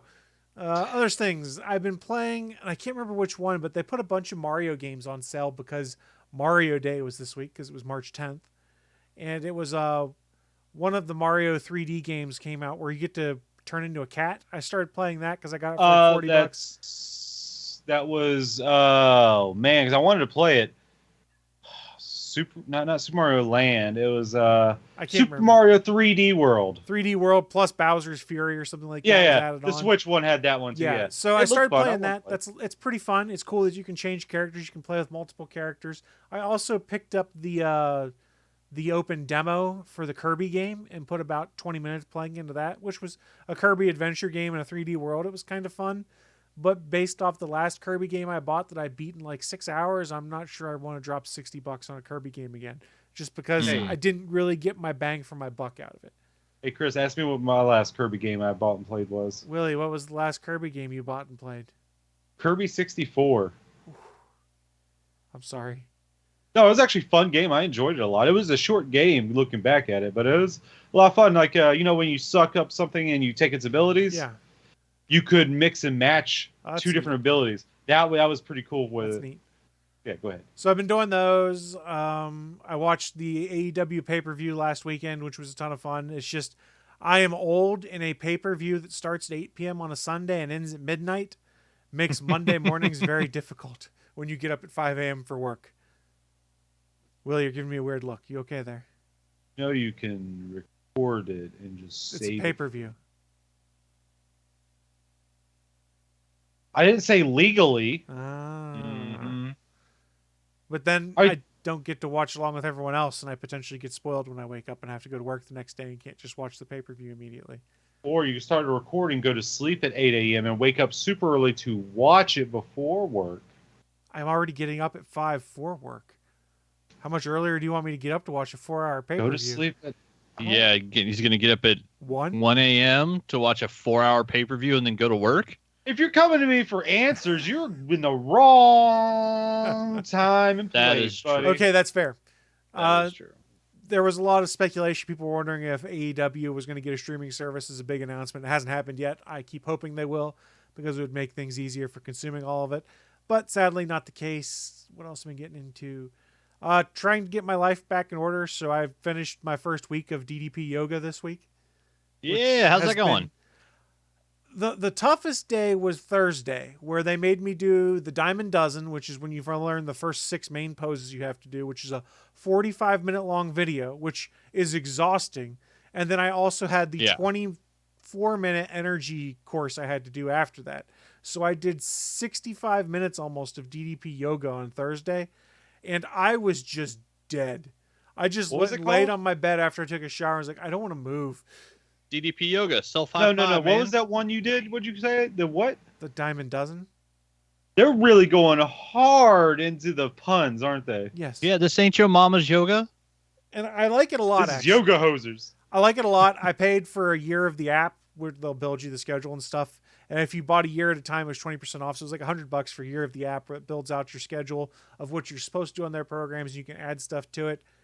I really enjoy it so far. And I'm glad there's other stuff that you can do outside the basic courses, because I can see once I get the lay of the land on all these things, I'm going to want to mix things up a little bit. And he keeps saying throughout there, make the program yours, do it your own way, which means he shows alternative ways to do some of the poses. If you can't put your body in certain positions, he shows you 2 or 3 other ways to do it to still get the benefits out of it. I've really enjoyed it. It is exhausting when you have a double day. When I just had to do the 25-minute energy course, like, I was tired, but not in a bad way. It was like, oh man, I put in some work here and I didn't feel terrible. The thing I would suggest is, I'm only a week into it, so no one should be taking suggestions from me, but they keep telling you, get a heart rate monitor. And I was like, well, I'll just use my watch as a heart rate monitor built into it. Wasn't quite what I wanted. So I actually bought the recommended heart rate monitor that they suggest. And it actually pairs directly with the app and shows on screen while you're doing the class what your current heart rate is, shows the zone you need to be in, how your heart rate has changed throughout the course, things like that. So that's been helpful there for keeping me where I need to be. Yes. How in depth does it go? Because that heart rate goal is different for everybody. There's a range. They say you need to be in this range based off of the, you have to put in your height, weight, your age, and things like that. And they give you what they think is the ideal range based off that information you've provided. That doesn't seem like enough information, because you also need body fat percentage too. Because I mean, like, I'm technically morbidly obese, even though I'm 6'4", but I mean, I don't look morbidly obese. It's not 100% accurate solution, but it's probably close enough that they can get you dialed into where you need to be. That's fair. Yeah. I'd ask. Yeah. So I've really enjoyed it, and they have it set up every week so that every Sunday is a rest day. So I made a point of not doing anything today, because Friday morning through about Friday night, I was just recovering from that 65-minute block of it, and it was exhausting. And I don't think I started feeling normal again until, like, I was cooking dinner that night on Friday. So I was a little apprehensive when I woke up a little early on Saturday, couldn't go back to sleep. So I went downstairs and started my day doing the 25-minute energy class. And I was very happy with the fact that, hey, I was familiar. I remembered what I'd done in the last one, and I didn't feel like death when it was over. I felt tired. I felt like I'd worked hard and had exerted myself, but I wasn't like, oh my God, I just need to lay down and not move. Like I had. Would you say you didn't feel Diamond Dallas dead? Sure, we'll go with that. Like, and I guess the whole reason I went this route is you hear all these different professional wrestlers talk about, hey, DDP Yoga did these great things for me. So arguably that was sort of what convinced me to do it. But as you're doing these exercises, again, I'm only a weekend, so I'm in the whole learning aspect and very early on doing things. He brings in other people who've done the program, and he makes a point of saying, you've been doing this for how long? You've dropped how much weight? You've gotten how much healthier? Things like that. So that while you're learning this, he's also doing a really good job of encouraging you by showing you people with the success stories. Now, that doesn't mean everyone's going to have a success story or anything like that, but I've been very pleasantly surprised how well it worked for me. And it is going to be my primary thing for a while. As COVID numbers drop down, I'm hoping to restart my gym membership with the gym that's like 5 minutes from my house. And then I can do a combination of the regular stuff I'd been doing and DDP yoga on other days. I'm pleasantly surprised, though, with how good I feel afterwards. Like, I have the good soreness, if that makes sense. Yeah, good muscle soreness because you actually worked out hard. So if it's something, I don't even think I have promo codes or anything like that, but they do like a week-long trial. So you can sign up and do a week-long trial. I think it's worth it so far, but I've done a week, so you can't really estimate my progress or how well it's doing for me. But I can say I felt like I've worked hard, because it's all about like dynamic resistance and things like that. So you're constantly flexing and moving your body. You're not lifting weights, but like as you do things, you're stretching out your hand as far as it can to flex all those muscles in the forearm and the hand itself. And you're lifting up with resistance. You're putting your own resistance into things. It makes sense. It's not the same as going and lifting weights and doing a bunch of cardio stuff, but because of the way this works, you get your cardio going so you can burn fat and get healthier. And I just need to be better. And I actually got back in the good habit I had let go during the pandemic, which is, and it actually does a good job of holding me accountable, which is I log all of my stuff in MyFitnessPal that I eat, even if it's bad shit, because I can look at it and be like, okay, obviously I had a bad day. Oops. But putting everything in there kind of keeps me from like, I need a snack and just going and grabbing anything, or be like, do I really want a snack? And this will sound bad because I'm too lazy to want to have to look it up on MyFitnessPal. I'm like, do I really want those crackers? No, I don't have to go figure out where it is on MyFitnessPal. And I've caught myself doing that on a couple things too. So yeah, positive signs, positive growth, I guess. I don't know. That's what I've been getting into, trying to get my shit back together. I slacked off in the pandemic, and I put myself back heavier than I had been before. I dropped about 40 pounds before, so I need to do better. Chris, it's never fun. You know what gives you a lot of good cardio? What's that? Because I remember the time you had to go do a good little walk during the podcast to go find a dildo on a car. That was pretty damn funny, actually. Sadly, that has not happened again. Although if I need to do some good cardio work today, I'll go and plow my driveway. I just haven't bothered because we got 8 inches of snow and it's supposed to be 50 some odd degrees tomorrow. So what's the point? Because it's all going to melt. Did you ever find out who was the diddler stickler? I never figured it out. I didn't know. I think it was one of the students that was in one of the rented places. The old diddler stickler. The old diddler stickler. I never figured it out. But that's what I've been getting into. Mr. Bachman, wrap things up for us. What you been getting into? Let's see. Yesterday we went out to Harbor Freight and spent about $200 at their sale. I picked me up a new air compressor, a Sawzall, and grinder. So yeah, I literally got 3 power tools for $200 yesterday, and all the like attachments and stuff to go with them. So yeah, we got projects coming as it's already getting warm as hell in Idaho. So I got a chair I need to cut up for Jana, and a dresser that we've decided we're actually going to turn into a giant planter. So we're gonna chop apart some old furniture and turn it into pieces for the yard to hold plants and stuff to make it still worth something. We ended up going out and running around, just having a fun day. Actually won $77 on the lottery yesterday while sitting at a Denny's. So that was kind of nice. I tried that Space Coke, which I was like, is that kind of cotton candy Coke? It was all right. But yeah, nothing super special. I mean, it was okay, but then we got home and we finished watching The Adam Project, which I really enjoyed. Seeing a weird movie where, let's see, how do I do it in my that movie? What's that one where a movie where Gamora is married to Deadpool and he punches the Hulk? So yeah, that's my description of The Adam Project. So yeah, it was cute. It was funny. It's weird. I mean, it's just more Ryan Reynolds playing Ryan Reynolds, which that part was maybe a little disappointing. But the fact that you get like a 12-year-old kid playing Ryan Reynolds, that's worth it. Seeing that actor be just as smart ass as Ryan Reynolds is in every role, and basically because they're supposed to be the same kid, like that part was hilarious. That actor playing the kid is great. And then yeah, Mark Ruffalo is just so damn good now at spewing like technical jargon and physics bullshit. After playing the Hulk, that it's great to see him play a different scientist where it's still kind of the same thing. And yeah, it was a really good like father-son movie. It was really well made. Like it was interesting. So yeah, if that guy's working with him on Deadpool, I'm betting they're going to turn out a pretty good film. And then we watched Turning Red, the new Disney Pixar one about the girl who finds out her family has a curse where if she gets any strong emotions, she turns into a giant red panda. It was actually really cute. It was really well made. The story's solid. And it's really like I got done watching it. Like I laughed a bunch during it.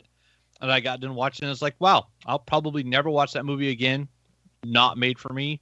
But I literally put it like in the category of like Yoga Hosers. Like Kevin Smith made that for his daughter. Like it's a movie for 14-year-old girls. That's what Yoga Hosers is. I watched Yoga Hosers once. I think it's a great movie. Not for me. It was not made for me. I am not the target audience.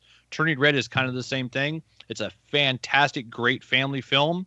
I'll probably never watch it again, but I know there's a bunch of probably like preteen and teen girls that are going to see this movie and absolutely fucking love it. It's really well made. It's super funny. The ridiculous like boy band in it, Four Town, is just hilarious.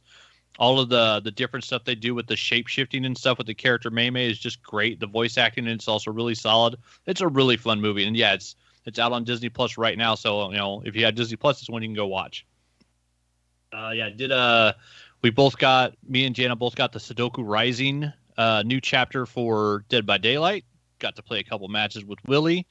So far, I've gotten my Yoichi Adept. I have not played the Onro yet, which is, I guess, the Ringu girl's name. I don't know why there's like 4 different names for what she is. It's like, just name the character one fucking thing.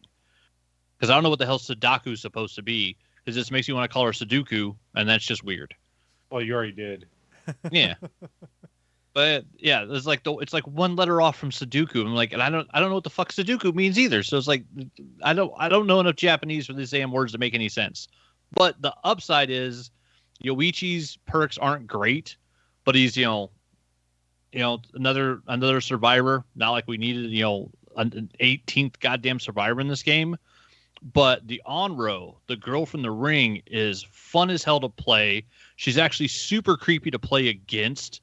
When you see her like teleport out of a TV right near where you're working and there's no heartbeat, or when she just literally walks up to you and appears out of nowhere, it's fucking terrifying. I've probably gotten more jump scares in the game this last week than I had, the previous 2 years with Michael Myers. Some Mikeys are really good at, doing jump scares in the game.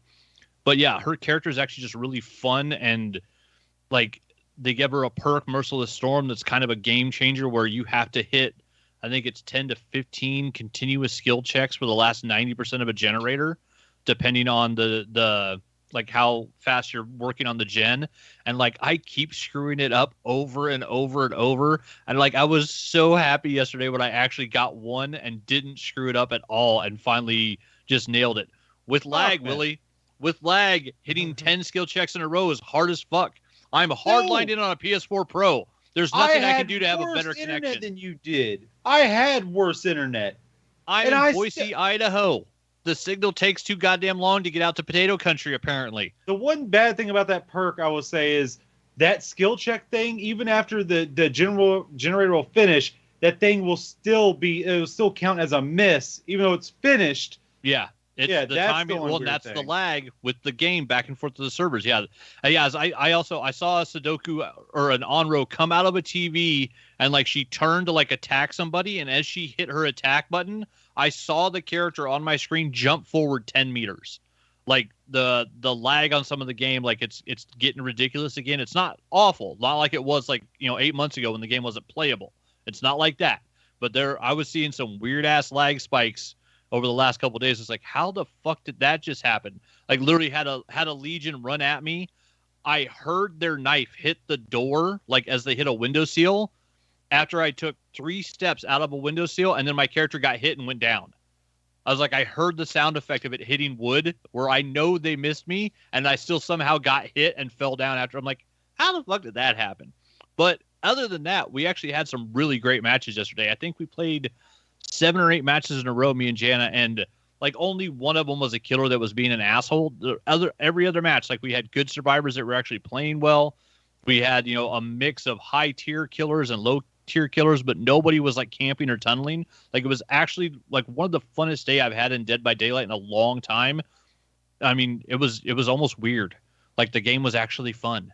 It's like, oh shit, I can actually enjoy this for a couple hours instead of playing 2 matches and wanting to goddamn rage quit.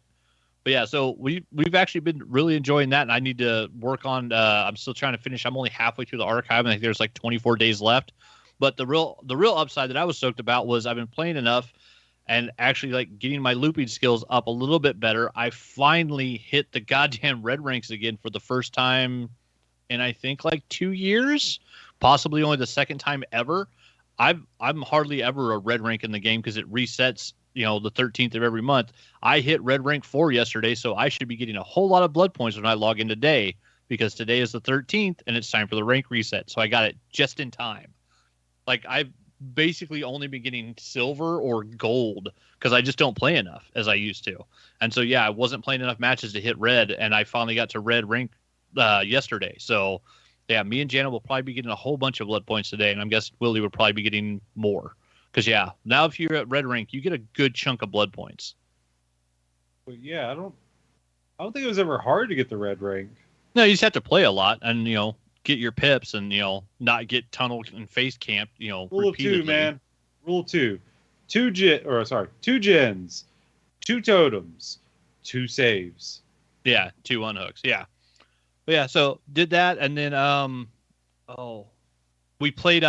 We broke out one of the new board games last night that my buddy Maya and his wife Christina got us for Christmas. We played Disney's Villainous last night, which is awesome. It's a very I played as Little John, or King John. Yeah, Prince John. Yeah, that's who I played first. Yeah, I did that because honestly, I think I'm gonna like Captain Hook and Jafar, and I was like, I'm gonna play as Prince John first because it'll be funny and he'll be fun to play. And it's weird because each villain you play as has a different mechanic to win. So Jana was playing as Captain Hook, so she needed to find a map, and she had to find Peter Pan and then defeat him on the Jolly Roger. Her daughter Fashion was playing as Ursula, so she had to pull out the crown and the trident and get them into Ursula's cave. And then I was playing as Little John or Prince John, so I had to just accumulate 20 power. So yeah, it was just ridiculous. All the stupid little things you do to like counteract moves, because you don't actually like attack the other players, but you hit them with fate cards that kind of screw over their gameplay. Yeah, so, like they kept hitting me with fate cards that would take my power coins away and give them to the heroes on my table, and I had to kill that hero to get the coins back because all Little John is trying to do is accumulate power.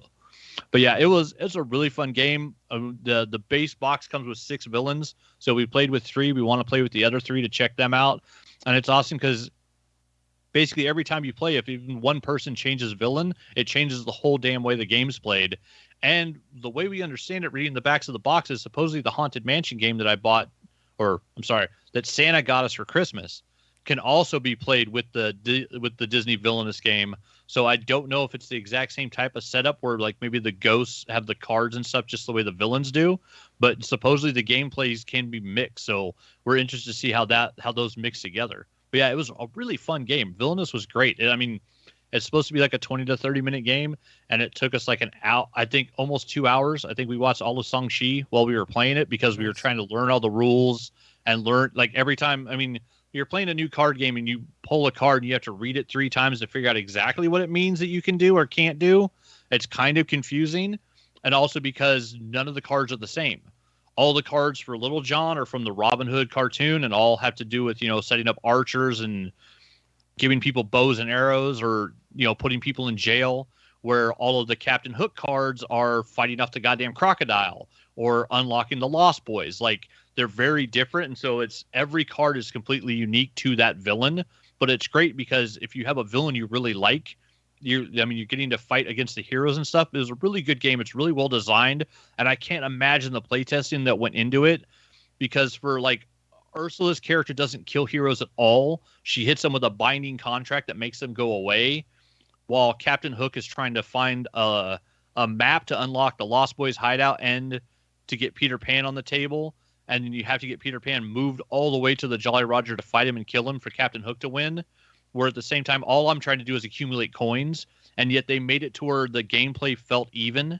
At no point did it feel like someone was just running away with the game, which the playtesting on this must have just been insane. Because it's so hard to figure out how to make all these different components work together, but it works really well. I will add into that. I don't know if you mentioned it. Every villain has 2 unique decks that only they can use. Yeah, the regular draw. They're like power cards and then they're fate cards. Yeah. Fate cards are bad for you.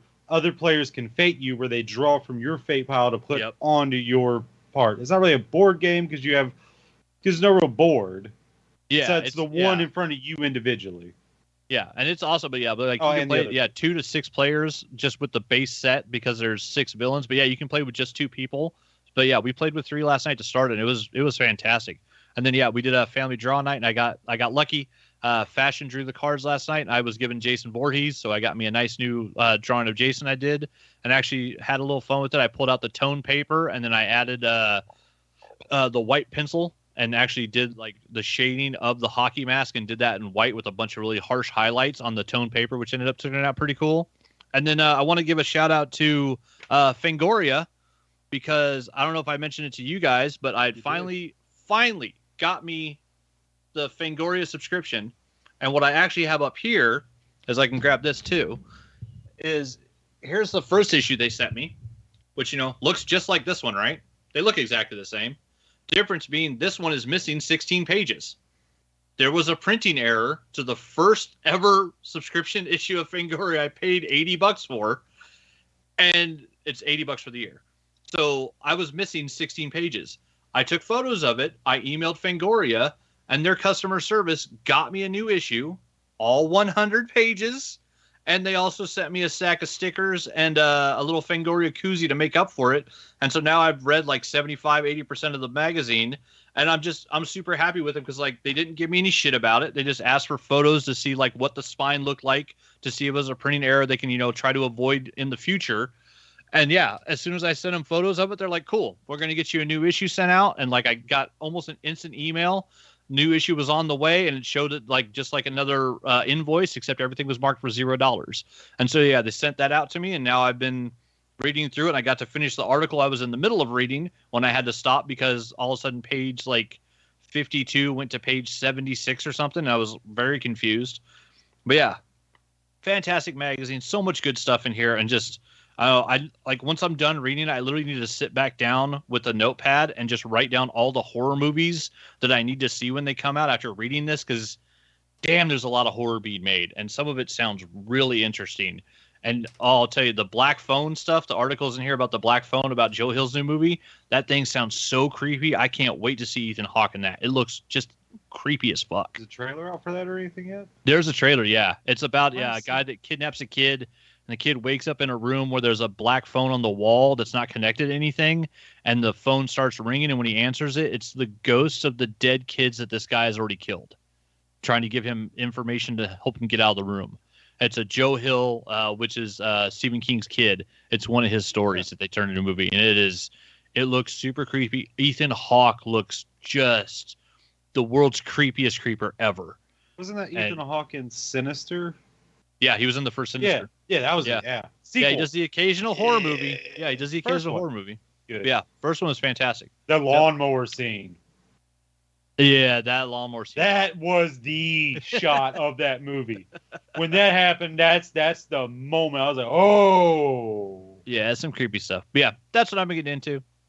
Nice. Everyone's been pretty busy then. Mm-hmm. On that note, though, we are going to shut things down. But before we do that, a friendly reminder, we do stream live every Sunday, 11 a.m. Eastern, 10 a.m. Central, over at www.geeks.live.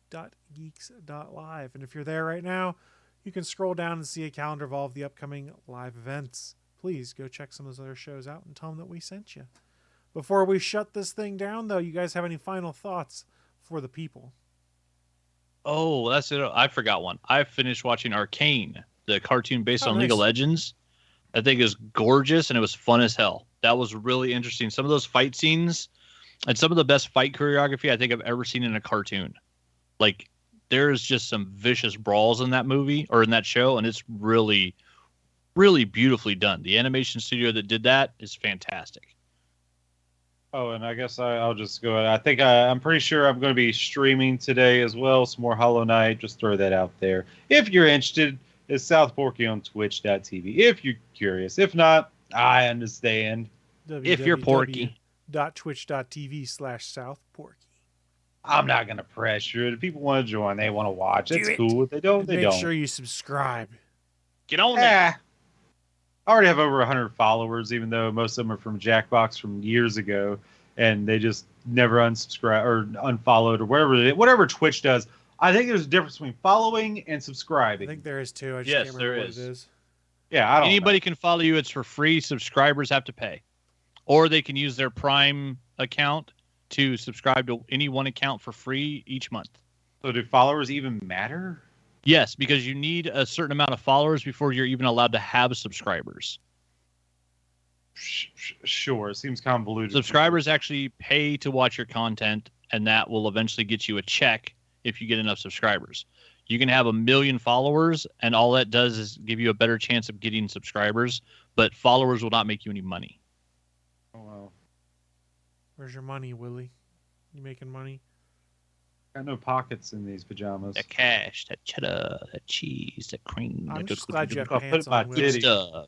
Money's right in my titty. Ah, gross. Like I said, I'm just glad he's got pants on. And on that note, we are going to shut Pants or things pajamas? down. Thank you so much, everyone, for joining us. Pajama pants. And we're going to talk more about Willie's pajama pants next week. I don't know. What? got No. nothing. No, it's terrible. No? Ooh. You don't want Never. to talk about pajama pants? No. All right, no pajama pants. Bye, guys. Thanks for listening to this brand new episode of the All Things Good and Nerdy podcast. Don't forget, we'll be back next Sunday live at 11 a.m. Eastern, 10 a.m. Central over at live.atgnpodcast.com, channel 3 of the Alpha Geek radio app, and over at our network home at gonnageek.com/live. If you have any feedback for the show, please contact us atgnpodcast@gonnageek.com, on our hotline number at 304-806-ATGN, or even better, go to Twitter and send us a message at ATGN Podcast. The music you've heard in this show is produced by Kevin MacLeod and can be found at incompetech.com.